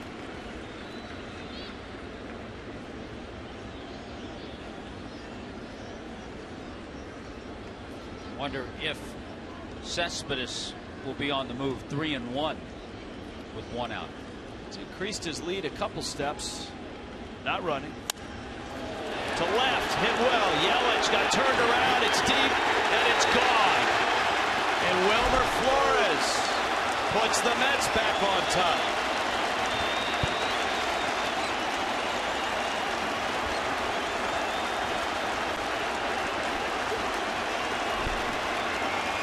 What a year it's been for Wilmer Flores. 16 home runs, 58 driven in. 22 doubles, nearly traded.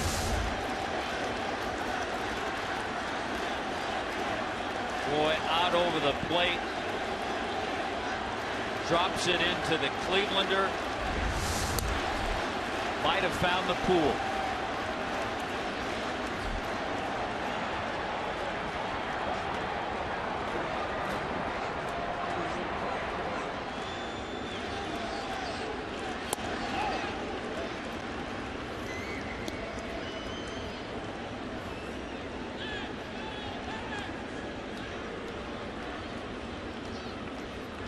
Mets in this series have out-homered the Marlins 6-1. Boy, 23 games against Miami. Look at the numbers of Wilmer Flores. 7 home runs. 5 this year.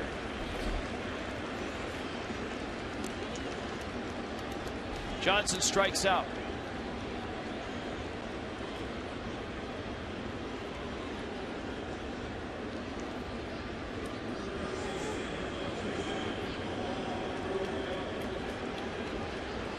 Yeah, the Mets, a team that were home run challenged, especially after opening their new ballpark. They've moved the fences in actually twice to help compensate, maybe jumpstart their power. But they've been hitting home runs on the road, at home. That date, July 25th, the Mets have hit 67 homers. Best in baseball.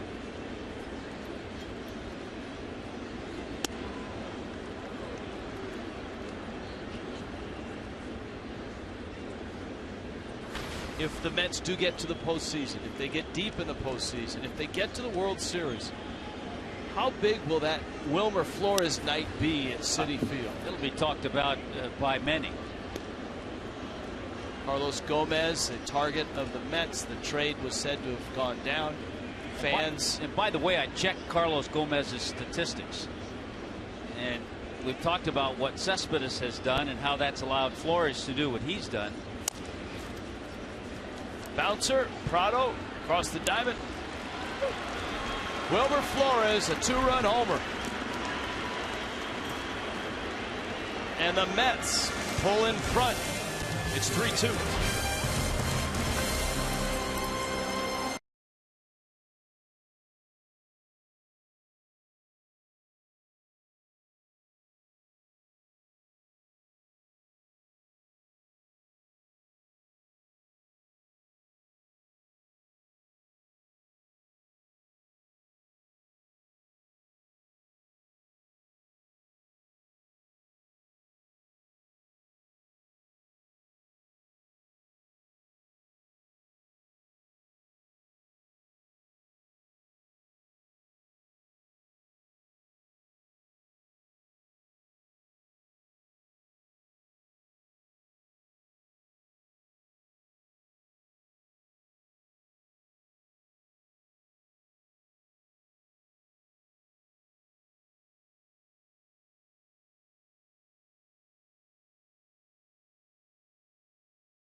Starting next month, two of the biggest names in UFC will face off as coaches.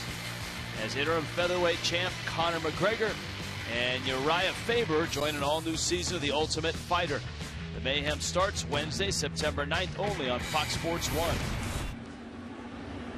The Wilmer Flores saga takes another turn as he homers in Miami. A 2-run shot, a 3-2 Mets lead.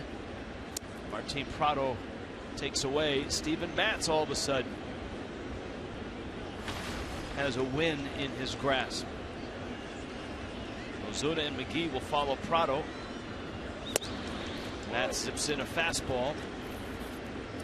And to go back to those Carlos Gomez numbers with the Astros, who, remember, the Mets almost traded for. Gomez in 31 games for Houston, hitting .220 with a couple of home runs and 10 RBIs. And it's important to reflect not only on Cespedes' numbers, which have been incredible, and the Mets have played great since.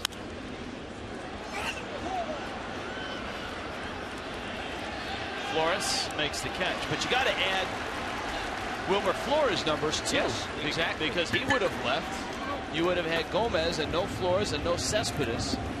And both those guys are having a terrific last 2 months of the season. So a little luck involved because Gomez did not pass the physical that was given by the Mets, and they went in another direction.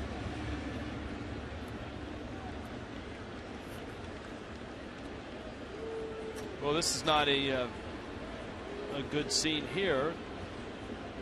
Mets trainer on his way out with Terry Collins. Looking at the finger, usually indicates a blister or something. But the first thought is something to deal with the lat. Remember, a lat issue for Matz.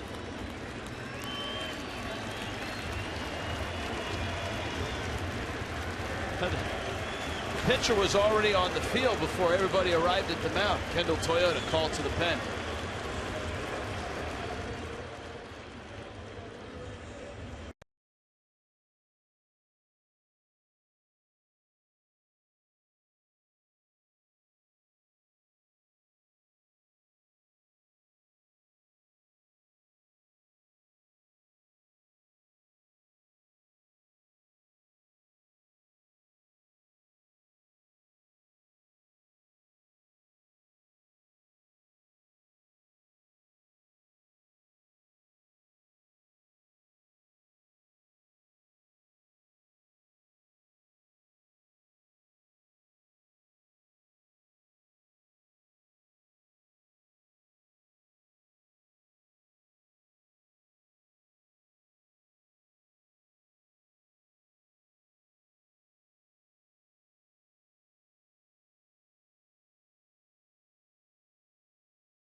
That would be. I would think so. That would be my guess. Somebody lost a bet. Well, it matches. You know, that was an odd scene. Hansel Robles is in. Robles actually burst out of the bullpen, was standing in left field when Terry Collins emerged from the dugout. I don't think I've ever seen a relief pitcher come on without the manager at least getting to the diamond. Because by rule, once he bursts out of the fence and crosses the warning track, he's in the game. And think about it, the first visit to Mets was by the Mets trainer, not by Terry Collins, and then Terry Collins followed.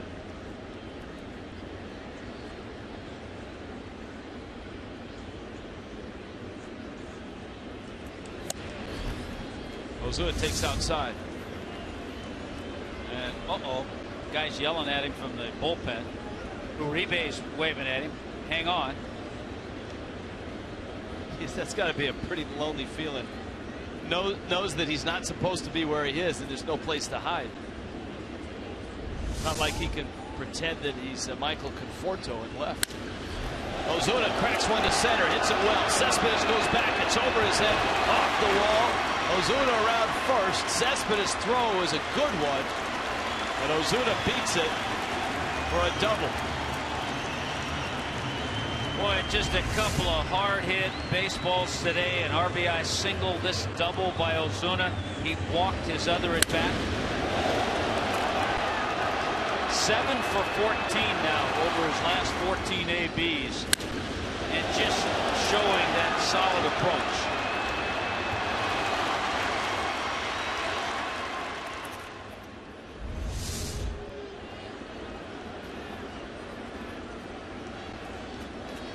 Miami down a run in the 6th. And now here is McGee facing Robles.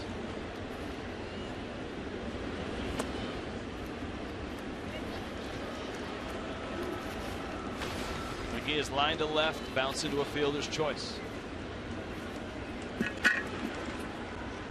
Casey maintaining his swing. He's done a nice job of it. Despite not getting a lot of playing time, he's hit the ball hard this series. Twice as a pinch hitter. Pulls that one to third. Uribe. 2 outs. This is the pitcher's spot. And Derek Dietrich arrives as a pinch hitter. Yeah, when the double switch was made, Ichiro coming in the game, and Jared Kozart leaving. This is where Narveson came in, so Dietrich pinch hits for him.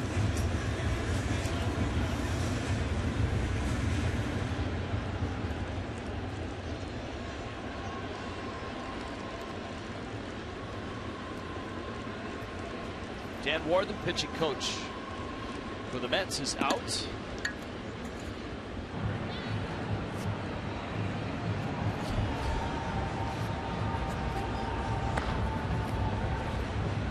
Mets bullpen has activity.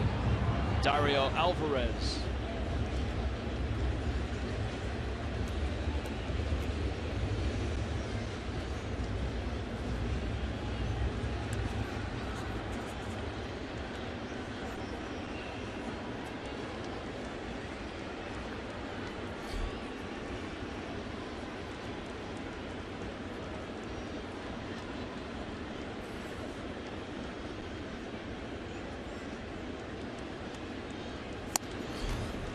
The splits on Robles are very, very impressive.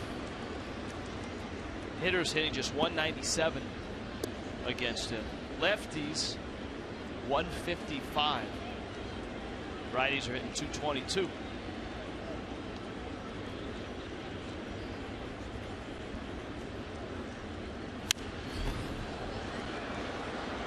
can see it live fastball. Last 2 fastballs 96 miles an hour from Robles.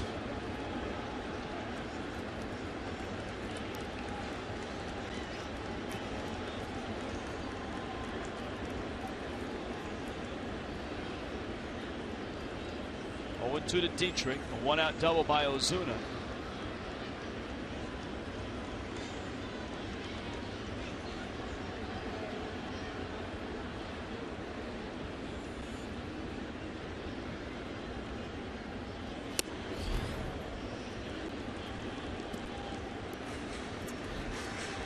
That Nationals Braves game is now 8-2 Washington. It's just in the top of the 5th inning in DC.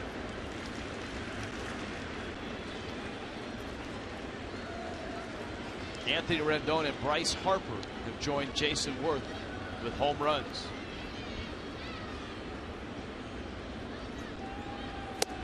But Harper, number 34, and his average right now at 338.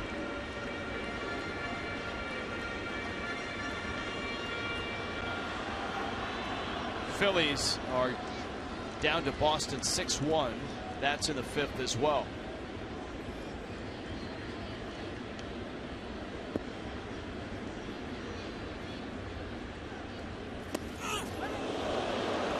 Did it hit him?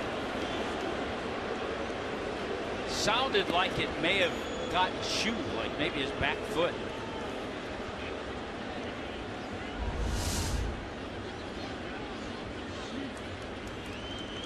Yeah, that's not a good feeling.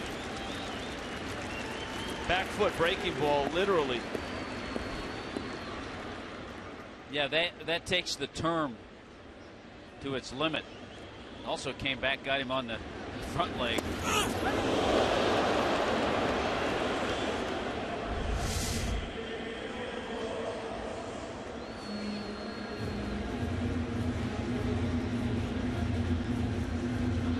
Long ago, those shoes were of thicker material, sturdier stuff. Now, obviously, everything is so light.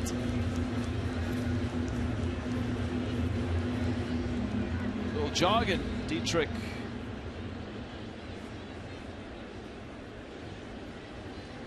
Looks like he's okay. Well, you know what? It's nothing unusual, Derek Dietrich getting hit. He's been hit 10 times. That number 11, but a lot of the ones are upper body, hit that pad he has on the elbow, not on that foot.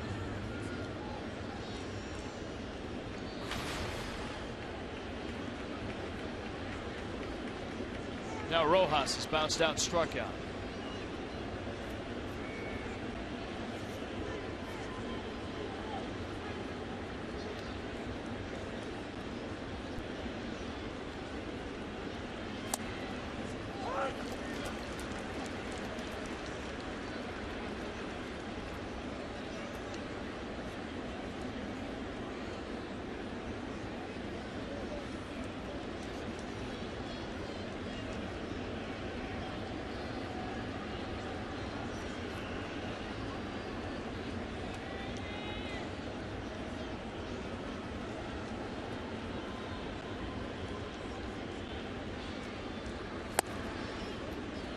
A ball and a strike.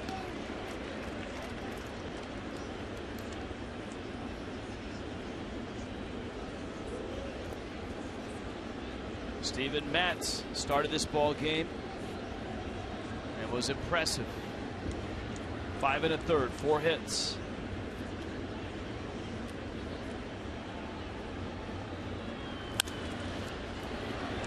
Out to shorts. Little flip. Flores gets there in time. And Miami strands 2. 6 innings complete. Hansel Robles finishes the 6th. It's 3-2 New York.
The Mets and the Nationals on Friday, September 11th, 7:10.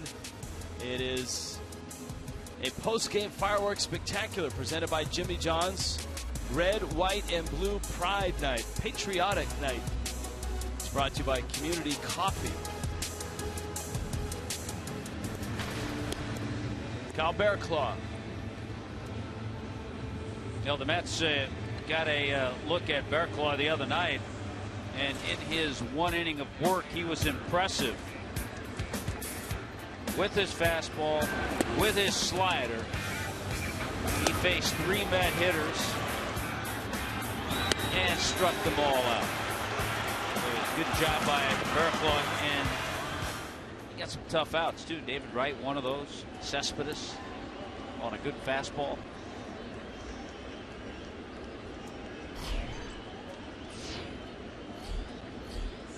Ruben Tejada, Kevin Plawecki in the pitcher spot for the Mets.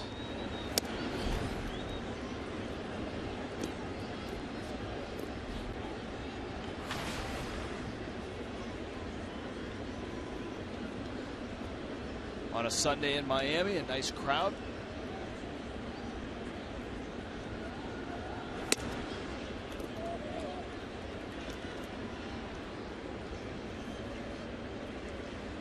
Bearclaw's missed with his first 2.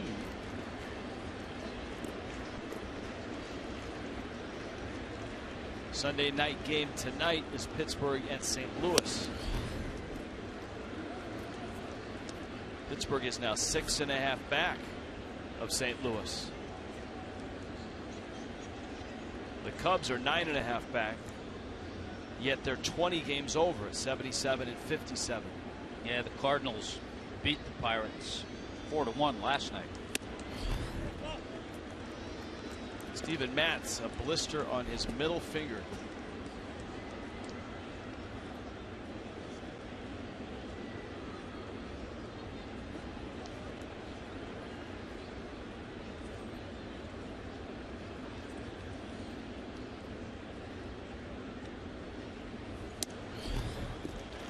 And Bearclaw walks Tejada. We check in with Craig Minervini. Craig?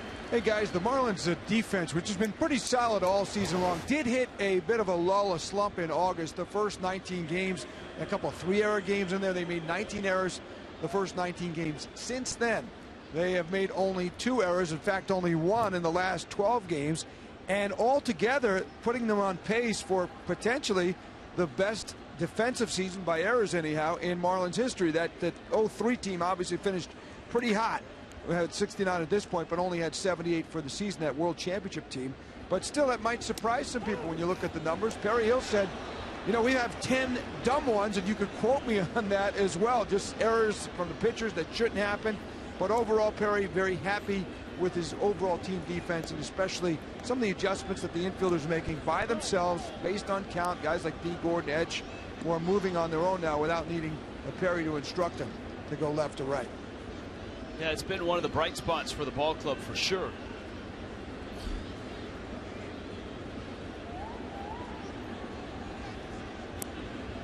Plawecki squaring. Bearclaw chases Tejada back. That Yankee game has turned around a bit. Yankees have a 4-3 lead over the Rays. Rays were up 3-0 in that.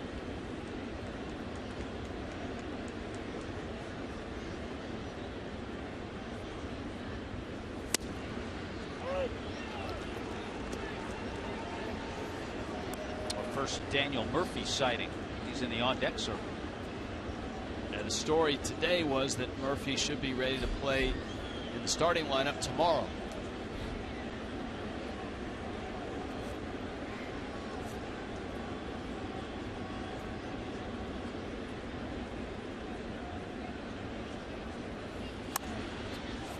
Bunt is foul. It's 1-2.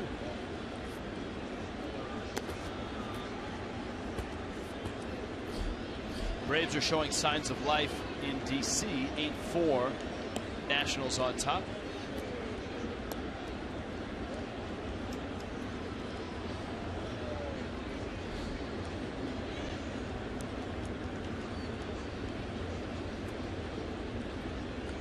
Here it's 3-2 Mets. Wilmer Flores with a 2-run homer.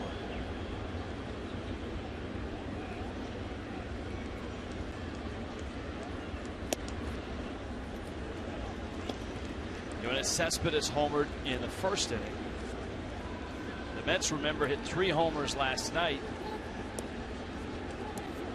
And also got a Cespedes homer on Friday.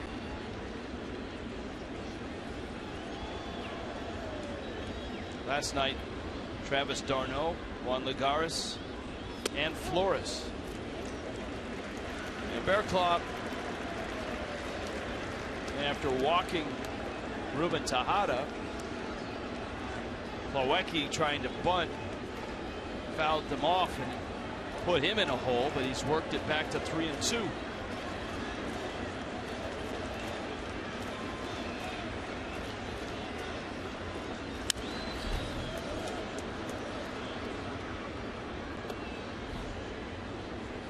Blue Jays continue to beat Baltimore 6-2. Their lead over the Yankees is a 1.5 games.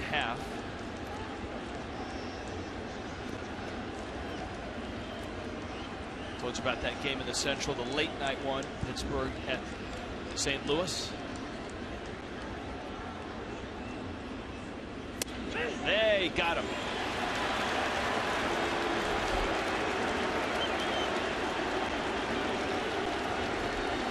Well, we'll see. It's the slider. Was it there or not? No. No, it wasn't. But you know what? Kyle Bearclaw will take it. That's a break. And we'll see if he can take advantage of it. Here's Murphy now. A little recap. Jeff Mathis out to the mound. A little recap on the scouting report. He'll talk to Bearclaw about Daniel Murphy. Well, Mathis should know all about him. Any Marlin should know everything there is to know about Murphy. Dan Jennings is out. And he's going to go to his bullpen for the second time here in the 7th and bring in Mike Dunn. Kendall Toyota called to the bullpen.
Bob Guerin, Terry Collins, the Toyota Trend, Mets and Marlins at Miami. Pretty darn even, 92-91 in favor of the Mets. The Marlins in 1 runs are better. The Mets have had a lot of blowout wins. Terry Collins able to bounce things off Guerin, a former manager, managed the Oakland Athletics.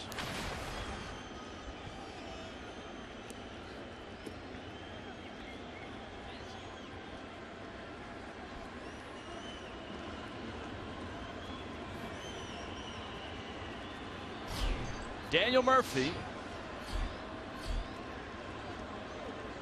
Marlin fans well acquainted with this guy. Always a solid bat. Always seems to be hitting around 285, 290. And he checks in at 282. 5 for 17 in his career against Mike Dunn. Granderson up next.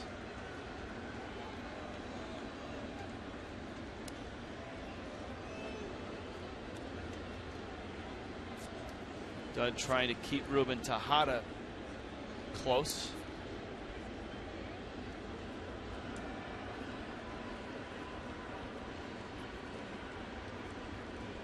Tejada has just 2 stolen bases this year.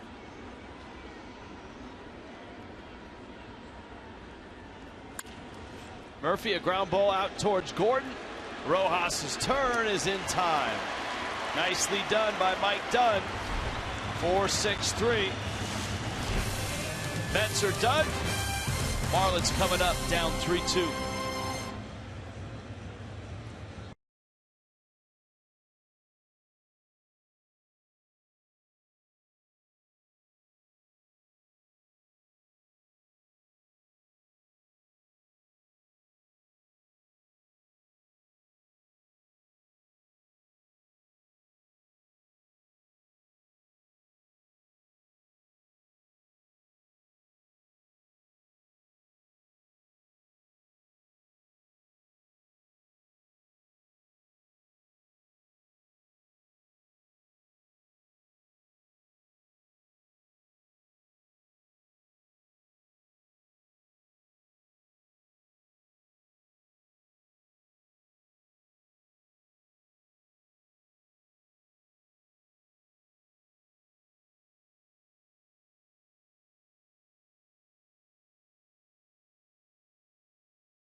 Seventh inning stretch. MLB.TV Premium, #1 live streaming sports service celebrating 13 years. Every out-of-market regular season game is live or on demand, and it's all in true high definition. Highlights, live look-ins, the ever-popular pitch tracking widget, which you can fold up and put in your pocket. MLB.TV Premium gets you a free at-bat 15 subscription. Visit MLB.TV for details. Bottom 7. Mets a 3-2 lead. Our H.H. Gregg high-def highlights. Well, it was good to see Jared Kozart back on the mound. He did leave a fastball right there for Yoenis Cespedes, 30th home run of the year. But Marcell Ozuna answered. Marlins were able to tie it with an RBI single off the bat of Ozuna. Jeff Mathis put the Marlins up. His first home run of the year. He even got the silent treatment in the dugout. Good to see Mathis with that swing. He swung the bat well. And then Wilmer Flores, a 2-run shot. Just like that, the Mets rebounded and took a 3-2 lead.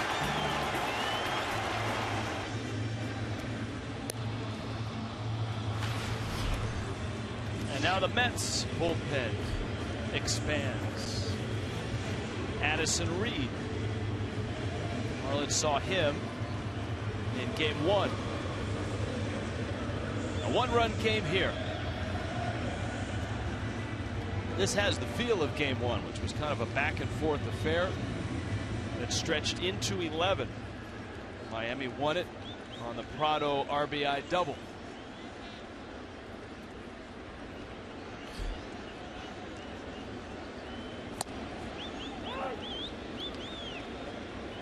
Well, the home run by Jeff Mathis. His last home run was last May at Dodger Stadium. 42 career home runs for Jeff. Ground ball short. Tejada takes care of him.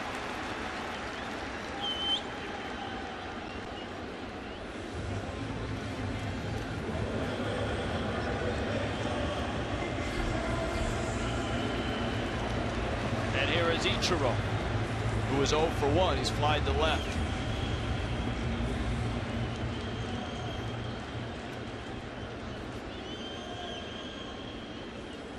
Had the Ichiro fan club on last night. Chatting with Craig. Very vocal group. Ichiro flips it to left, and it's caught there by Conforto.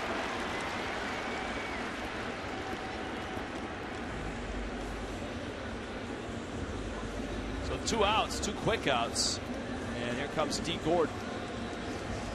D. Gordon's had that dirty uniform since the first inning. Made a diving play at second. Walked, stole a base in the first inning.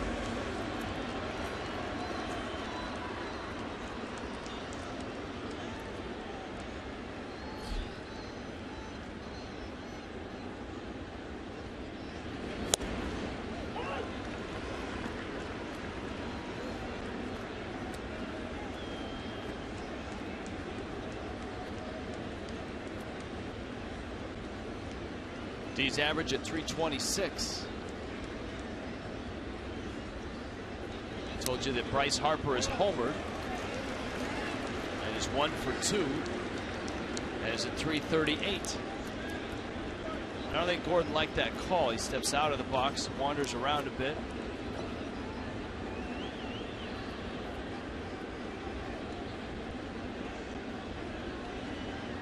It's right at the knees.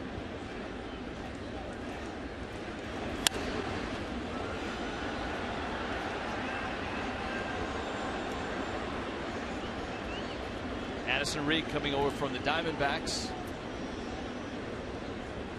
They get in that area too, Rich, with the Mets up by a run. If they get through this 7th inning, they've got that guy Tyler Clippard for the 8th. Chopper over the middle. This will be a close play, and it's a base hit for D. Gordon. Boy, he is flying up the line. Yeah, Wilmer Flores did all he could.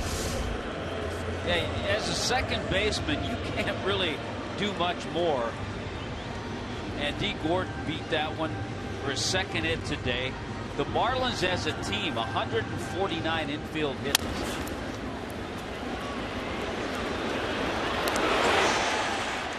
A little high step there. Now, D. Gordon has his sights set on second base. Yelich, the hitter, who was 0 for 3.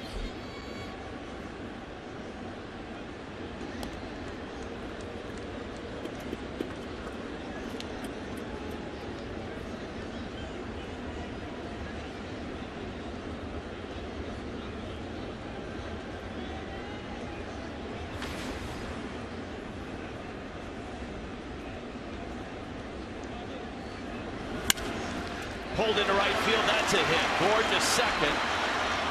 Granderson was playing shallow and got to the ball quickly. Back-to-back hits by Gordon, and Yelich puts Prado up with 2 outs. Yelich extends that hit streak to 7 games now, and I really like the way he's taking advantage of that hole on the right side. Runner at first base, you can see him clearly trying to get a pitch. The pull, there it is, into the hole. And just like that, a couple of men on with 2 out.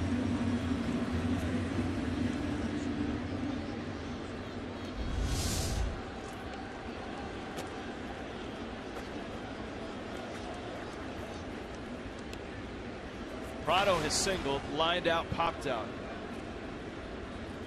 Great speed on the bases. Yeah, you're right. The trail runner Yelich, and they're not holding him. Huge lead by Gordon. Reed bounces one. Milwaukee smothers it. Of course, it was Yelich who scored all the way from first base on the walk-off double from Martin Prado the other night.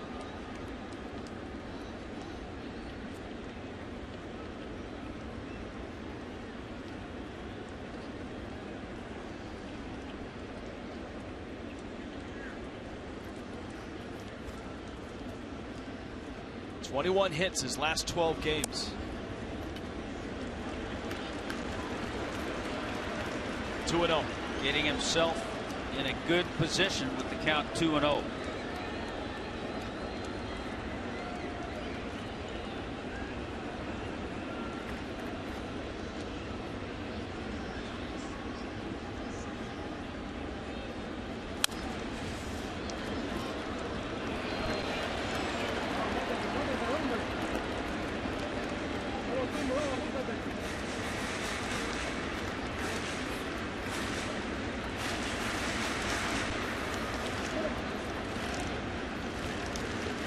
Prado in the 3 spot in the order.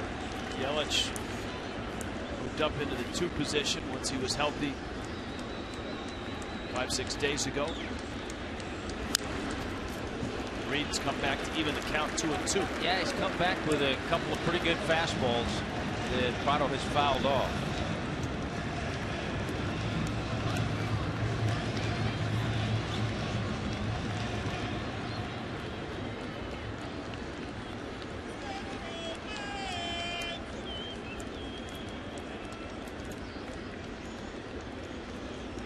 Gordon infield hit with 2 outs. Yelich followed it up by pulling one hard in the hole into right field.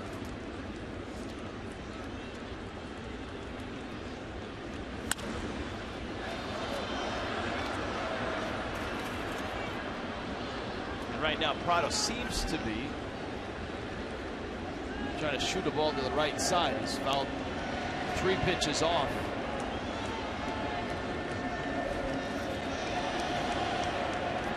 Has stayed with fastball.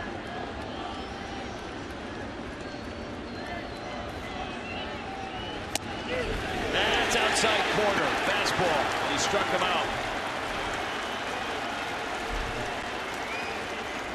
Prado goes down. Reed escapes. Mets hold that lead.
In Miami.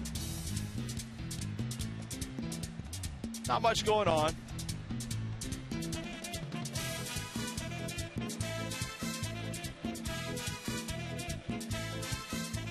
And in Miami, the Mets and the Marlins finishing off a 3-game weekend series. So far, Mets by a run. 8th inning, Mike Dunn Bends a breaking ball up to Granderson. Curtis Granderson's 0 for 3.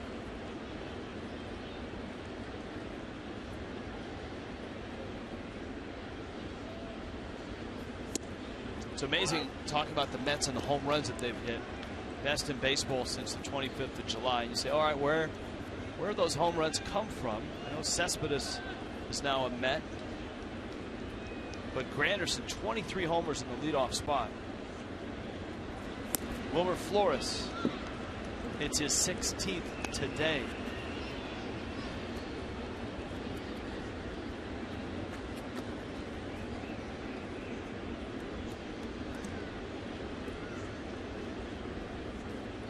First for Flores, the first middle infielder of the Mets with 15 or more home runs since Jose Reyes hit 16 in 2008.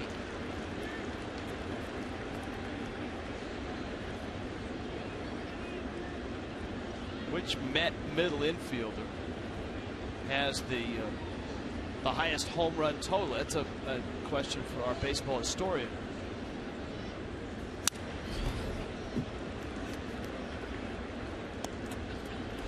And I think in the case of Granderson too, getting out of him what they were hoping. 20 home runs last year for Granderson, but it was in 155 games and just a .227 average. He is aboard.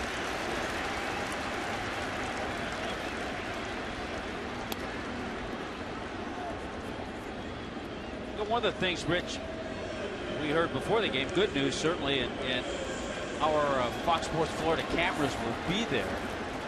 Jose Fernandez tomorrow, it's a day game tomorrow, but 10:30 is going to throw in a simulated game. Just get some work in. So we'll get a good look at that and hopefully get a chat with Jose as well. We'll have that on Marlins Live tomorrow. You know, one thing that Jose and Giancarlo Stanton and others that are trying to rehab from injuries are faced with is that the minor league seasons are ending. So you can't just go down and play in rehab games.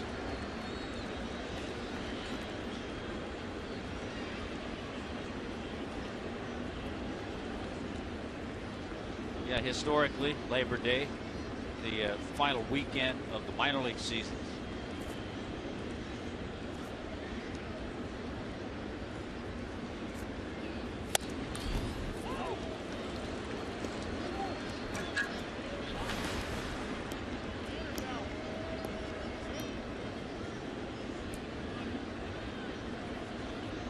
Cespedes having a conversation with Chris Guccione. He wasn't sure about that last call.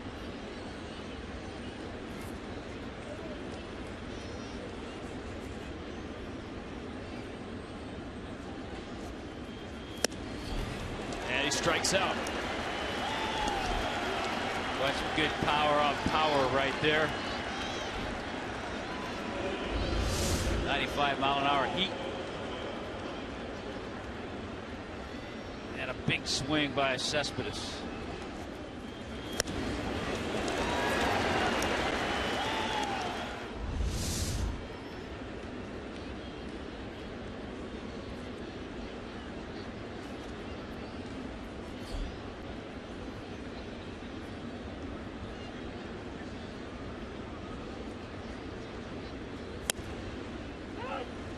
Now Conforto.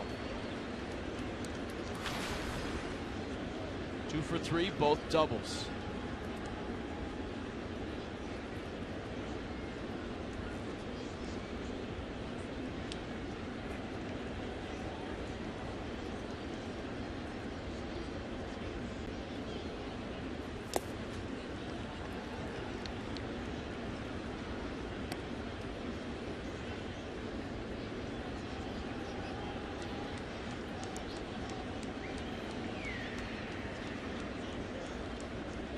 I think in a perfect world for the Mets, when Dyer's healthy and able to swing the bat, they have a platoon with Kagire and Conforto. Got him picked. McGee's throw on the money and waiting for Granderson.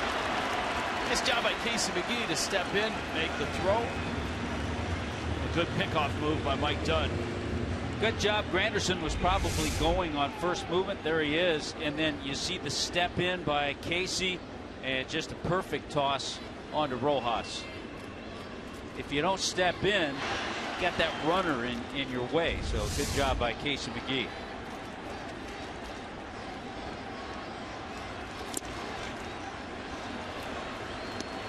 One and two.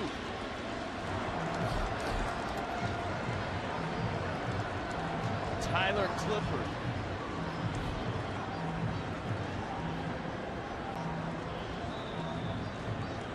In the Mets pen.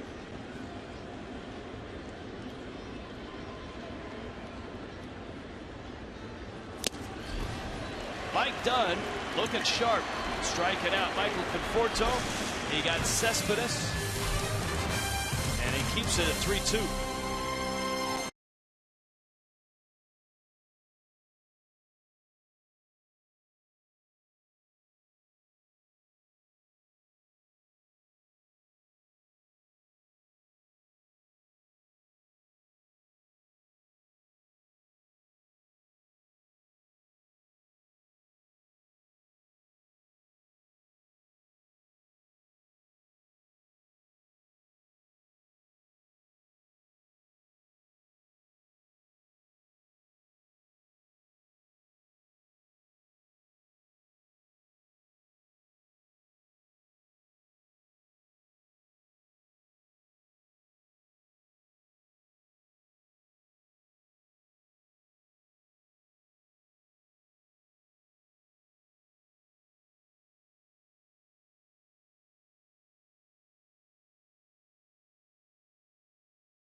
Follow along with us. Yoenis Cespedes goes from center field to left.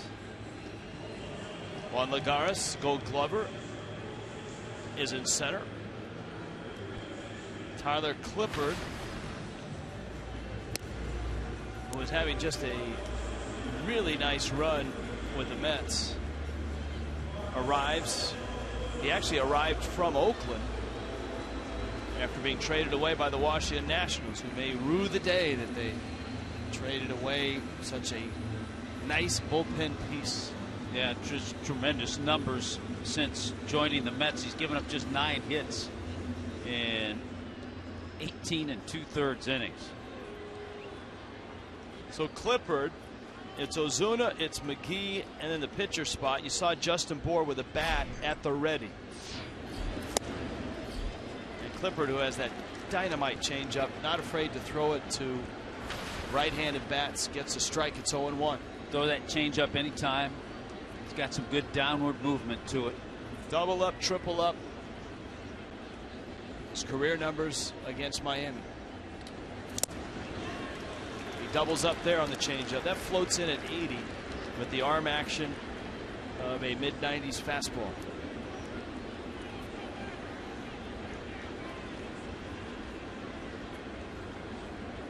Clippard, a scoreless inning on Friday.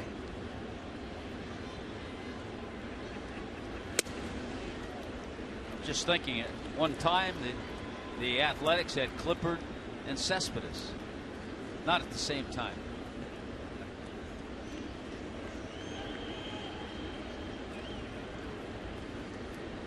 I'll bet if you hunt around on either dugout, you probably find 2 or 3 more guys that the Athletics had. Ozuna, left center, got under it.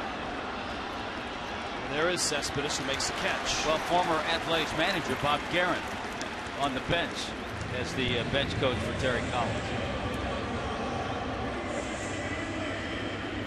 Here comes McGee now. I think Clippard realizes he may have gotten away with one because Ozuna just got under that.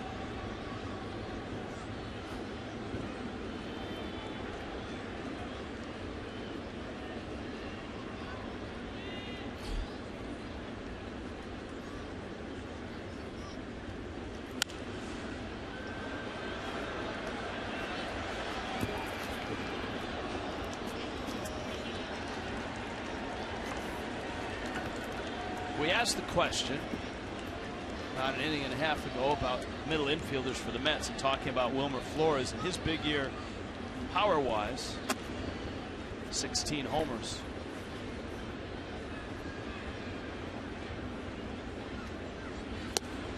McGee takes a strike. Which middle infielder for the Met had the biggest home run season?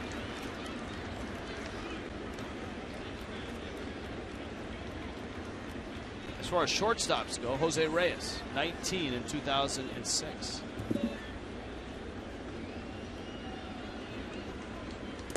Flores has hit 12 of his homers as a shortstop this year. So he's 7 off of that pace. Well, the one today coming as a second baseman. Edgardo Alfonso, 27 back in 1999. Solid player. Stunned to learn that Bud Harrelson's not on that list.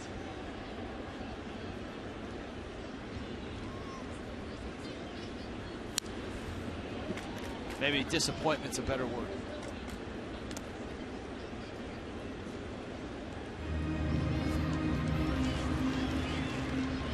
(3-2) here in Miami. Mets on top, 8-4. Nationals up over Atlanta. That's bottom 6 in D.C. It's a 5-game cushion for the Mets between themselves and Washington. McGee into the bat. Flores. Clippard, as he is wont to do against Miami, has 2 outs. And here is Justin Bour.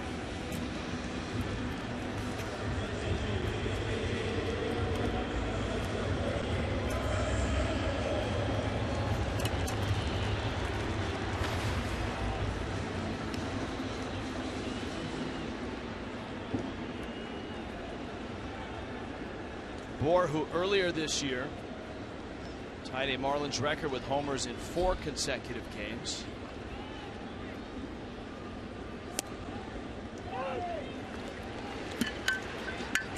It's happened 8 times in Marlins history. The last to do it was Marcell Ozuna. Only 2 other rookies have more. Some good rookie company for Justin Bour. You think he will appear on a rookie card? Oftentimes, absolutely trading cards they'll have 2015 rookies.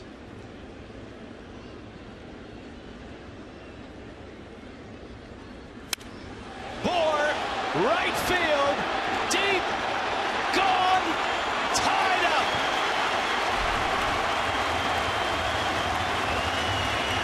As they would say in New York, forget about it. What a blast by Justin Bour.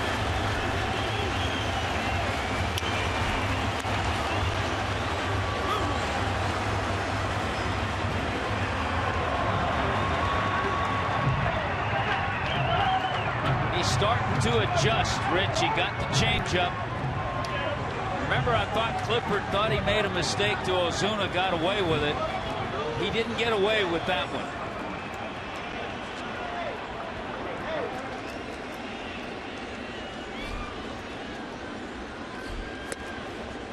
Rojas swings and misses. Warren Henry driving the game. There's the changeup. Wow. Short stroke, powerful upper tank.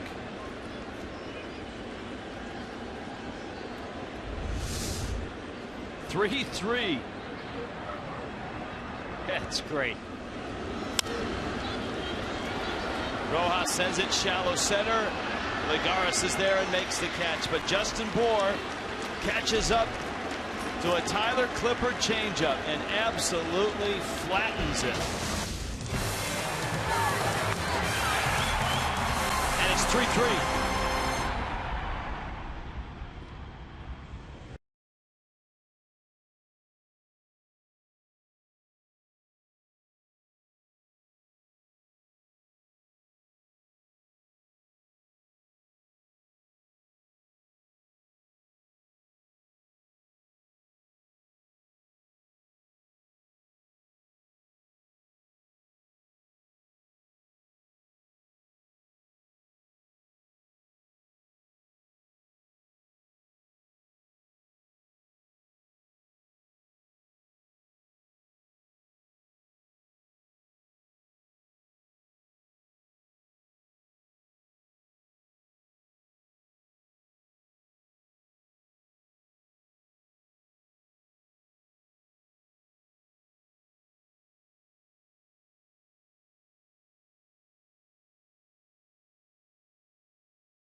Tonight to the Marlins for so long.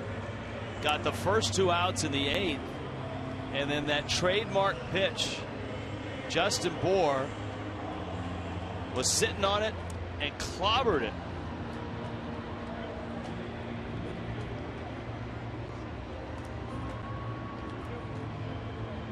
And Clippard is seething right now. Yeah, he's not used to doing that against the Marlins, especially. But again, to go back to Justin Bour's adjustments, first pinch hit home run for Bour this year as well. It's only the 3rd home run that Clippard has ever given up to the Marlins. And the last one he gave up was to Logan Morrison in May of 2011. That's amazing. Oh, wow. And that's a lot of appearances because we saw him every time the Marlins played the Nationals.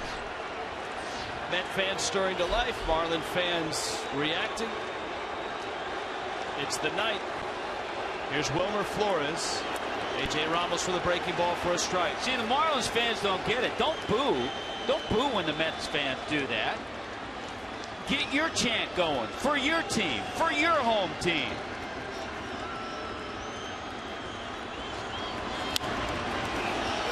To left, Yelich makes the catch. Gotta have a fan class on how to react. And you can teach it. I would. Professor. Be happy to. Boy, it's been a rough second half. Yeah, I saw AJ. He had a long conversation yesterday with Chuck Hernandez, his pitching coach, down in left field. You know, he's certainly better than that 6.50 ERA the second half.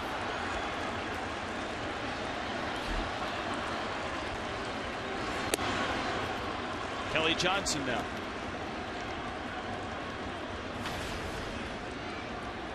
How do you think that would be attended, Rich? A fan class. Do you think a Met fan would bring you a shiny apple on the first day of class? I don't want Met fans here. I want Marlins fans here. Oh, it's not open to any fan, right? Yeah, there might be a few sneak in.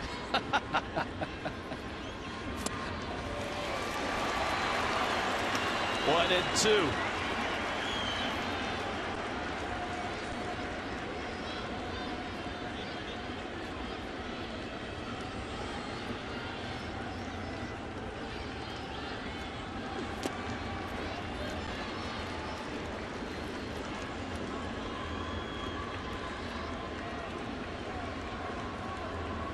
Johnson has struck out twice and bounced out.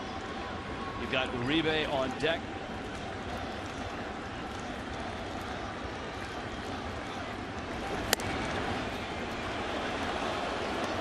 Full count, 3-2.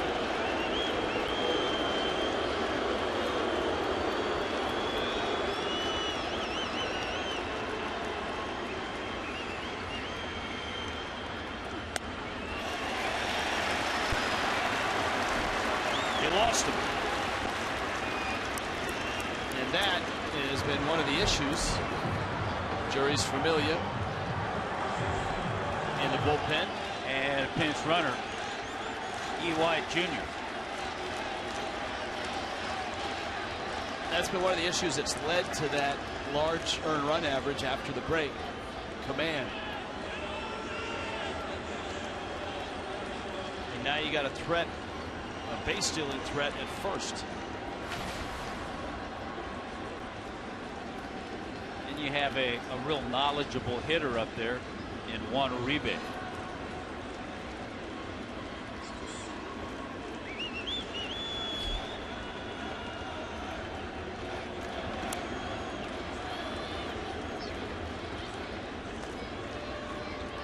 Career at 81%.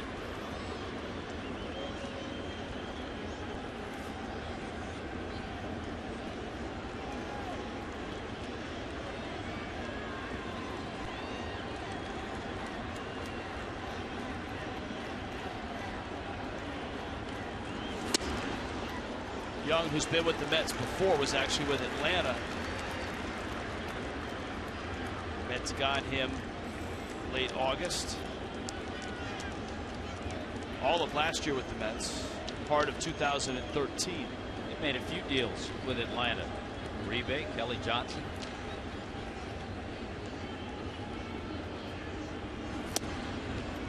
Young flinched, didn't run. Uribe takes. It's 2-0. Tom Goodwin, the first base coach, a really good base stealer in his day with the Dodgers. Looks like he still could steal a base.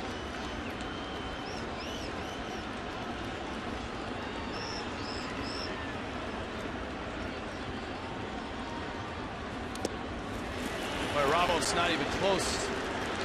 And it's 3-0.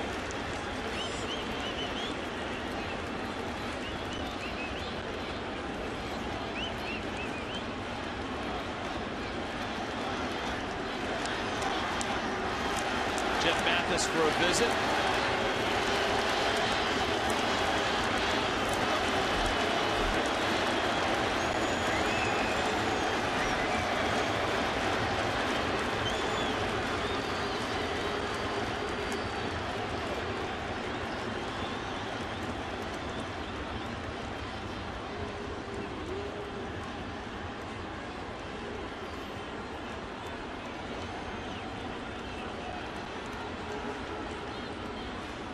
Runner goes, taken for ball 4.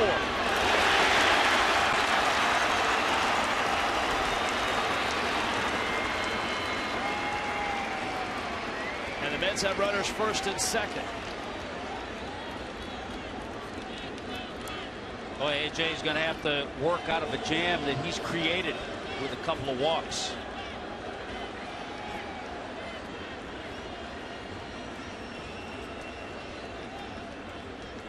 First half of the season, a few times we saw AJ do that, get in a jam, but then just come back and make some terrific pitches and work out of it.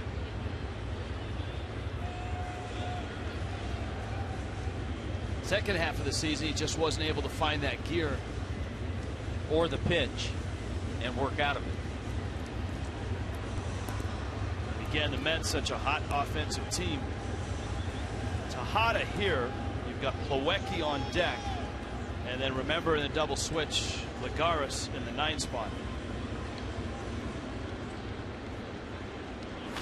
And remember all the big hits that Tejada has had.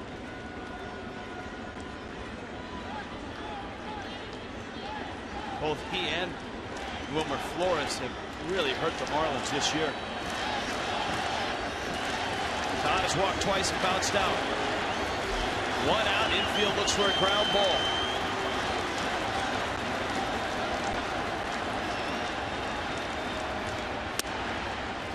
Breaking ball misses. Sometimes when we've seen AJ work out of these jams, it's a particular pitch that he finds at the time. Could be the curveball, could be his fastball.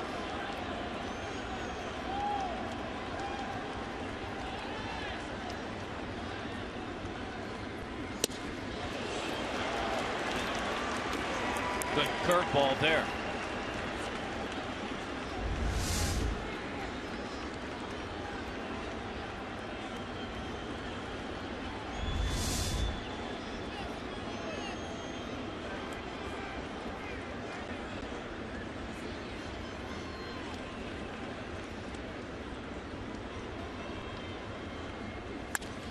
Bouncer in the hole. Rojas has it, slides, and wisely holds on to it. Bags are loaded. Filled with Mets. And a pinch hitter coming up for Terry Collins, it looks like. The only play Rojas may have had would have been to third, but because of the speed of Eric Young Jr., the runner going from second and third, he didn't have a shot. He was looking there. It was his only shot, but E. White Jr. has too good a speed. It's going to be Travis d'Arnaud, who had the mammoth home run in yesterday's ball game. He drove in 4.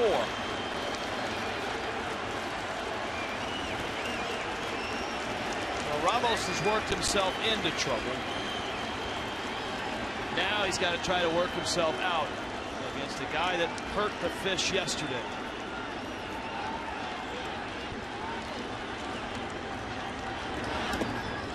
Mathis knocks it down. He's behind 1-0. This is yesterday. Yeah, we talked about the opposite field. 3-run shot, 433 feet. The Mets have had an incredible season, Rich, with the bases loaded. As a team, a 353 average this year. That is unbelievable. It's going to win you a lot of games.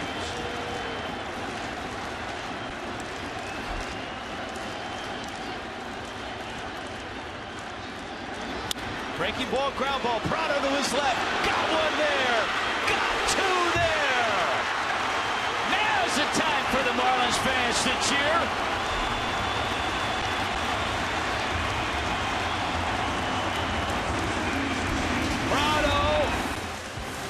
To Gordon, to McGee, and Ramos gets out of it. 3-3 to the bottom of the 9th.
Grand-eye vision cam, a big double play.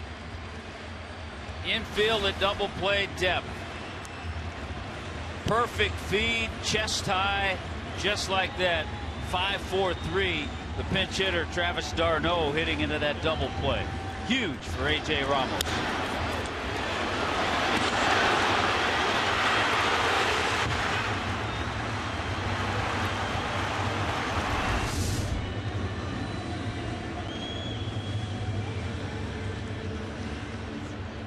Most double plays turn defensively. Miami 4th on the National League chart.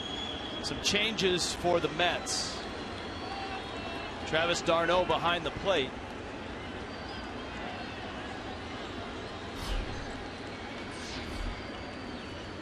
Mathis takes a fastball, and Eric Campbell ends up at first base. I remember Eric Young Jr. pinch ran for Kelly Johnson. Second inning for Clippard. Justin Bour, a 2-out solo homer to tie the game against Clippard in the 8th. He's out in front of Mathis 0-2.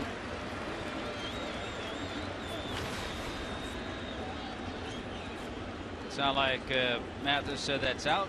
Yeah, it's a pitch he wants his guy to get to.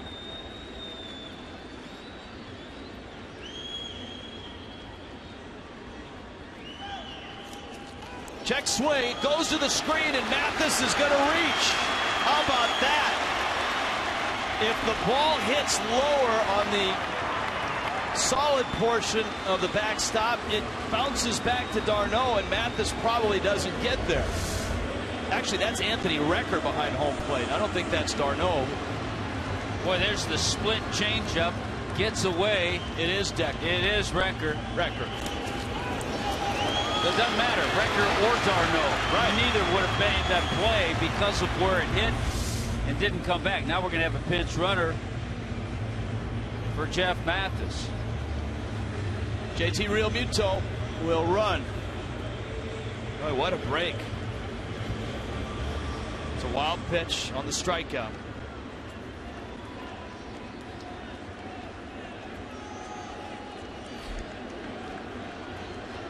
So Recker behind the plate. Ichiro at the plate. Ichiro's a terrific bunter. That we know.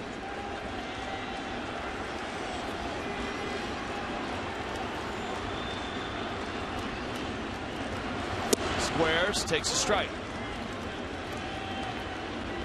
I'll bet you there have been a few times in his career where Ichiro has seen that third baseman charging in and just tried to slap a ball to either to deep short or past him.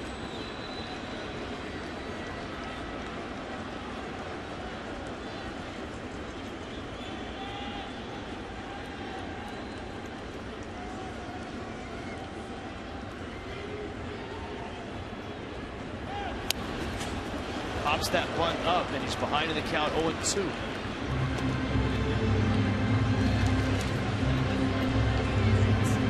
Five career walk-off hits. Had a solo homer in 2013 as a Yankee.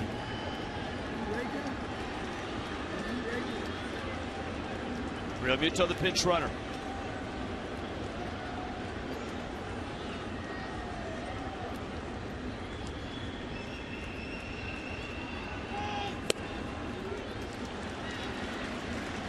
Clippard stays fastball.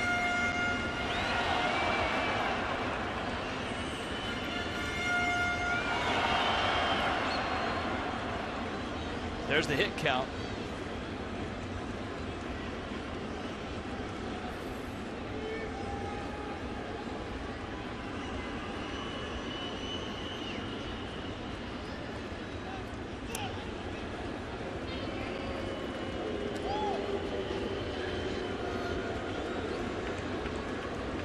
Ichiro came in a double switch. Just played half of the ball games. Flied out and lined out, both to left. Marlins on the rail, a runner at first and nobody out, bottom 9.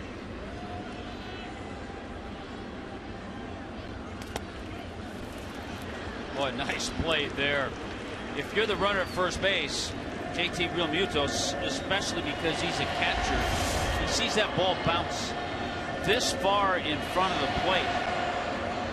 A couple times that split changeup's really gotten away from Clippard, the one that he struck Mathis out on that got back to the screen, the wild pitch. 2-2.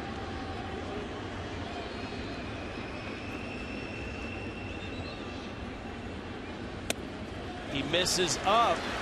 He has not been able to throw his off-speed stuff for strikes against Ichiro.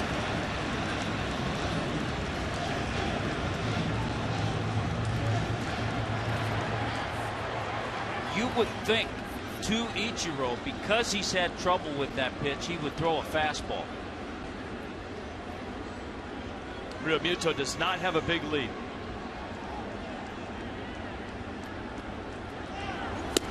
And Ichiro strikes out. And he did throw the fastball.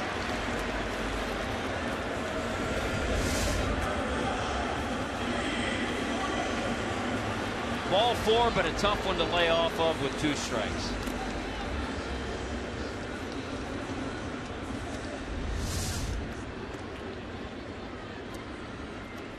D. Gordon and then Yelich on deck. Gordon 2 for 3. Couple singles, a walk, a stolen base, and a run scored. Justin Bour ties the game in the bottom of the 8th with a solo homer against Tyler Clippard. And the Mets trying to coax another inning out of their right-hander. There's a changeup for a strike. And it's 0-1. It's also a dangerous pitch to a guy like D. Gordon. Because if D. Gordon gets out in front of that and hits that down in the right field corner, a whole lot of trouble for the Mets and Clippard, but he got away with it. This is a very good Mets outfield right now, with Lagares, a Gold Glover, in center, Cespedes over in left, and Granderson in right.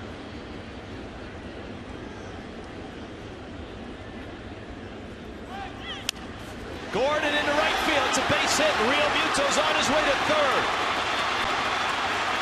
At the corners with 1 out.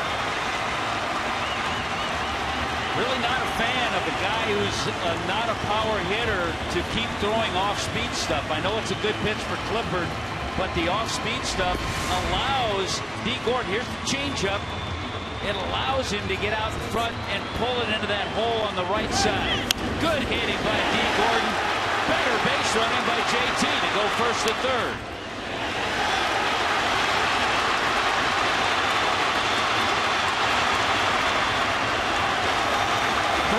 Today for D. Gordon.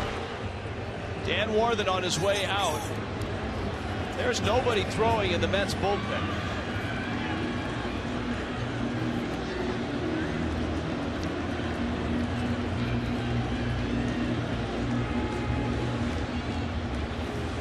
Christian Yelich is the hitter. He has bounced into a double play on a 1-for-4 day. He's ready and he's due for a good swing.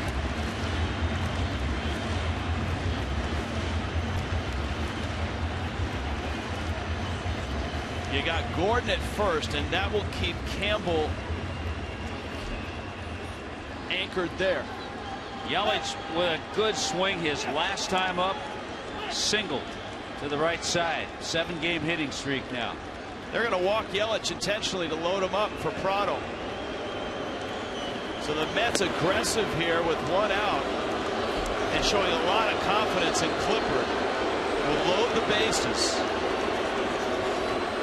Prado, who won game 1 on Friday night with an extra inning double, is going to be put in the spotlight again. They're just giving him another opportunity.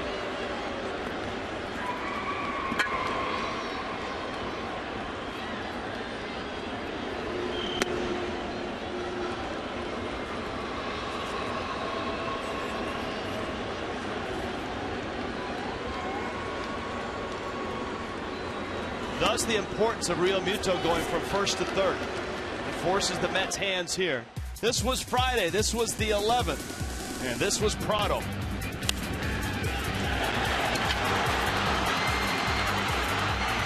Yelich scoring all the way from first. This could be a costly loss for the Mets if the Marlins were to win it here. The Nationals are beating Atlanta again 8-4. The Mets lead at 5. And that Washington-Atlanta game's in the 8th inning. Prado 1 for 4. Now the middle infield is not real deep. Halfway, corners are in. Time is called. And Anthony Recker wants to talk to Clippard. Flores will join the conversation. Look at these numbers against Tyler Clippard. 2 for 22 with a homer.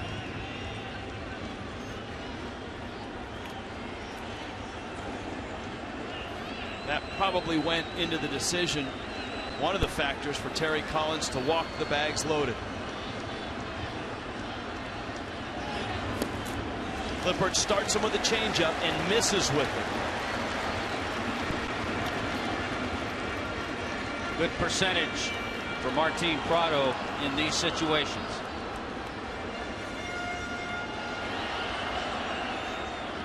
Jose at the ready with the agua. Outfield not very deep either. Infield up the middle halfway. Change up, pulled foul. Just foul. Wow. Between Real Muto and the line by Uribe, and the third base umpire Laz Diaz called it immediately. Everybody dancing out of the way. Real Muto, Laz Diaz.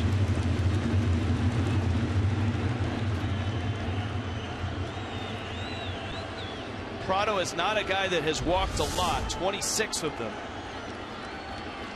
And 434 at bats.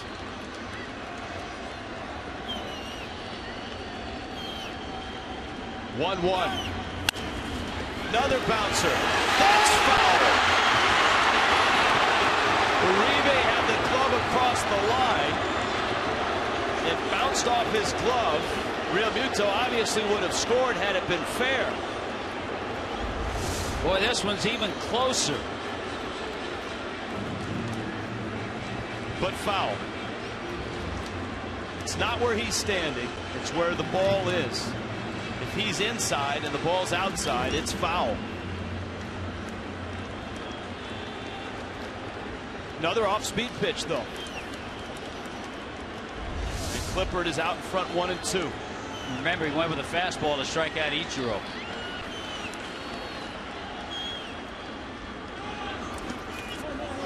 In the dirt, Recker squared that one up and smothered it. Anthony Recker has had a heck of an inning blocking pitches. He is a big guy, and he used all of that frame to center it.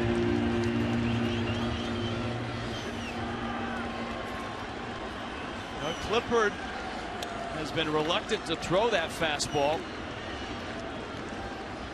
to Prado.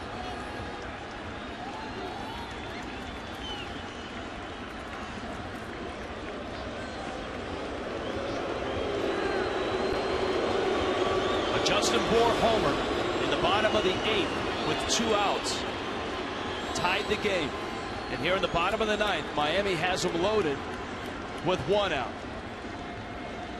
Clippard's second inning. He's thrown 33 pitches. 2-2. It's up. Clippard reacted like he had it, and he may have. It's a hanging split. Oh, wow. That fooled Prado and did catch the strike zone. A break for Miami. Now it's 3-2.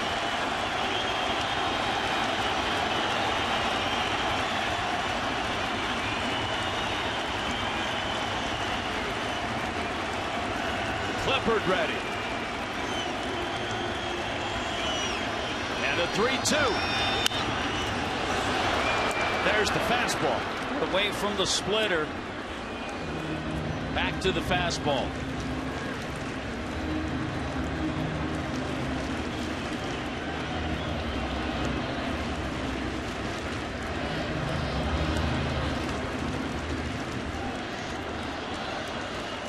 Real Muto, the runner at third. Gordon and Yelich on there as well. Middle infield for the Mets is halfway. 3-2 again.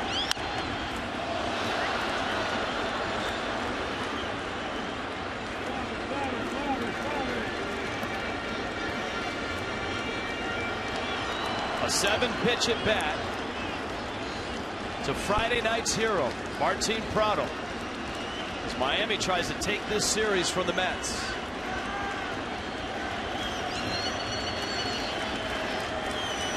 Bags loaded. 1 out. 3-3. Bottom 9, and Prado calls time.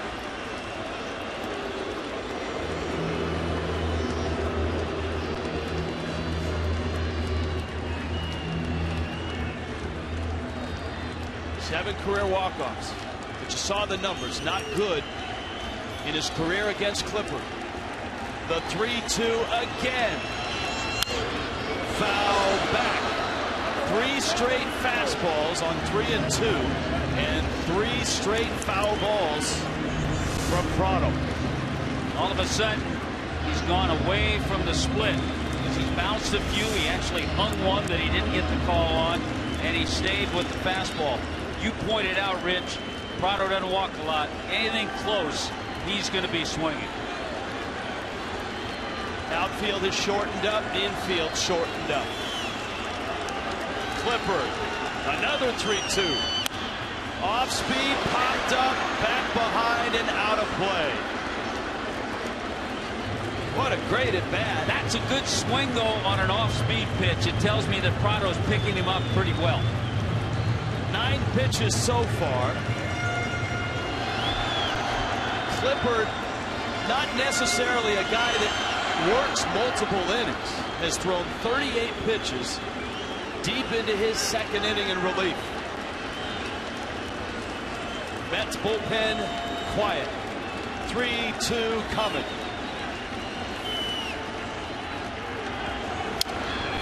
Woo! Oh, another foul ball. 10 pitches.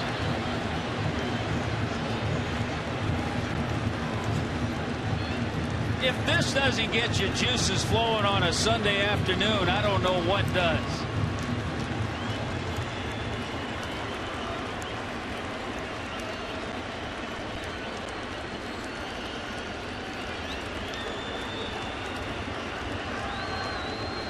Eleventh pitch coming. Full count. 1 out. Bags loaded. Tie game.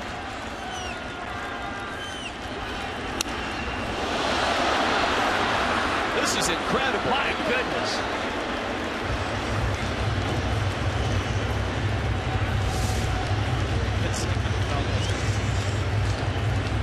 High fastball, borderline, and another foul ball.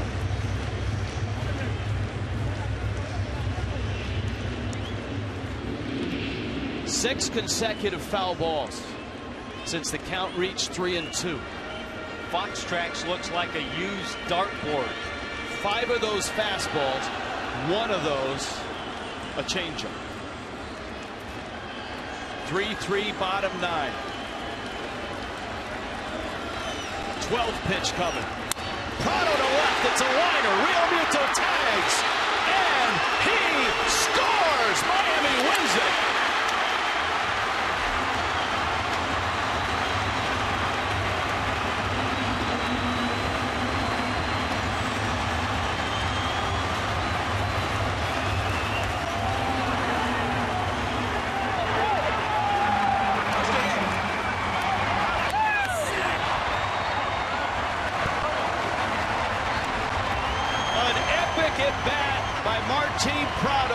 It's a sacrifice fly and another walk-off win for Miami. That is just fantastic. The at-bat that Prado had against Tyler Clippard, a guy who had given him trouble over the years. Wow. 12 pitches. Justin Bour tied it in the 8th. And a 12-pitch duel with the bags loaded and the game on the line. The Mets, I believe, are challenging that Real Muto left early.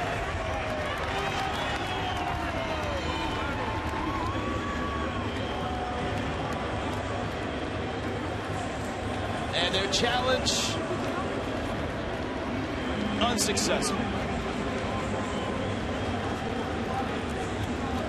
And so the Marlins beat the Mets 4-3. Martin Prado, a hero again. But a lot of other guys to choose from in this one. How about A.J. Ramos getting out of the jam? Yeah, A.J. Ramos. And remember, it was Prado that started the double play. And he finishes it.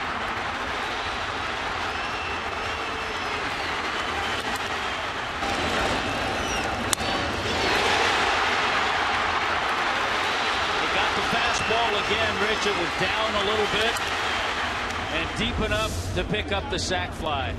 Yeah, get ready, big guy. All right, let's go down below. Craig Minervini. Craig? Thank you, Rich. Exhausting at bat for Martin Prado. Oh, yeah. It was...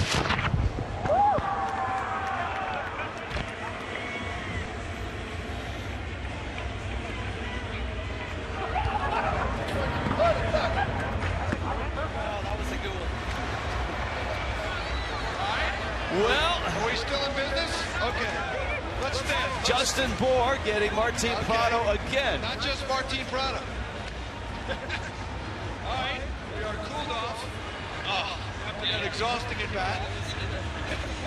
Yeah. I mean, he always a good battle, man. He's one of those pitchers that he got really secondary pitches. So I was just trying to think to the middle because he changed and slided pretty well, and in that situation I was just trying to be aggressive, but I didn't want to be too aggressive because I know that he can control the secondary pitches. And you were ready for that because on the 9th pitch you got one of those secondary pitches and you look like you had a good swing on it. Yeah, I mean, I've been missing a lot of balls. I feel like my swing sometimes is a little under the ball, but fortunately we got a pretty good win, pretty good series. We played a pretty good game today, and that gave our team a little confidence. They didn't have to walk Yelich in front of you. He is a lefty. Clippard's a righty. Were you aware your numbers weren't great against Clippard? Was that motivational at all? Yeah, that's probably why they walked Yeli. My numbers against him, they're not very good. But in baseball is a roller coaster. You never know. I mean, like, number doesn't mean like match up and things that they can have. The number can change anytime. So I was just trying to put the ball in play at that moment. Apologize for our microphone difficulty here, but got a little wet there, so we'll deal with that. You know, a really nice series for your ball club. You played much better of late. Watch, here we go with the dunk now. I'm getting killed here today. Will you get in the basket and forget about the interviewer? Sorry. Oh, my goodness. Exhausting for myself here today. But your team's playing much better of late. Overall, man, everybody's it's exciting to come to the park because you see guys just getting ready for the game, and they're willing to win, they're willing to play hard, and that's what you're looking for. There's a long season, there's 162, and if we got this chemistry out there, we got a good chemistry. The guys care about the other guy. We care about whoever's on the home plate getting a good at bat. We cheer for everybody. So it's been a while since we got this feeling. So we gotta keep it going. You still have a lot to play for. There may be people out there saying, "Well, you're out of it." But there's a lot of games left to see what you want to take into next year. Look at Justin Bour tonight with a big hit off. Yeah, it's unbelievable, man. That guy, I mean, like, we all were so excited when we saw that ball flying. And there's a little thing that we do as a group, and we can make a lot of things special. How much fun was that at bat? Did you have he was so intense. Could you enjoy the moment, or is that in now you enjoy? You know, like they're like, for people that actually play the game, they know that there's some time that where like you can hear the whole crowd screaming. There's some time that you don't hear anything. You just locked in, and I feel he was locked in. I was locked in. It was a good battle, but I ended up with the win. You heard the roar and you avoided the guys. You're doing a good job avoiding the collision around the second base there. Oh yeah. You're running all over the place. I know. You know, like I'm just trying to support my teammates. I'm trying to like be there for them. So pretty happy that we won this series, because I feel like everybody just doing their part to play hard. I had a horse collar tackle on Gordon yesterday. Would you agree? 15 yards? Well, I mean, like there was a lot of people, but the guy that worried me was Boer. He was coming after me, so I was like, I'm not running anymore. So good job. Enjoy it with your mates. Thanks a lot, Martin. Thank you. We're talking about the Friday win, of course. Guys, that was eventful. Back to you. Yeah, it was. A lot of things going on in that ninth, and what an at-bat. 12 pitches, a sacrifice fly ends it.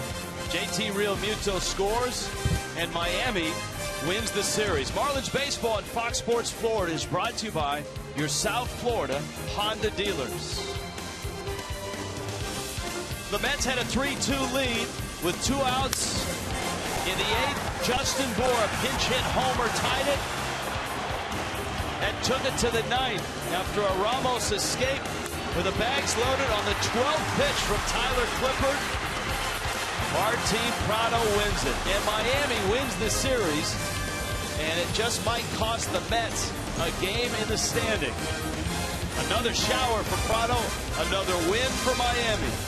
Another Marlins Live is coming up.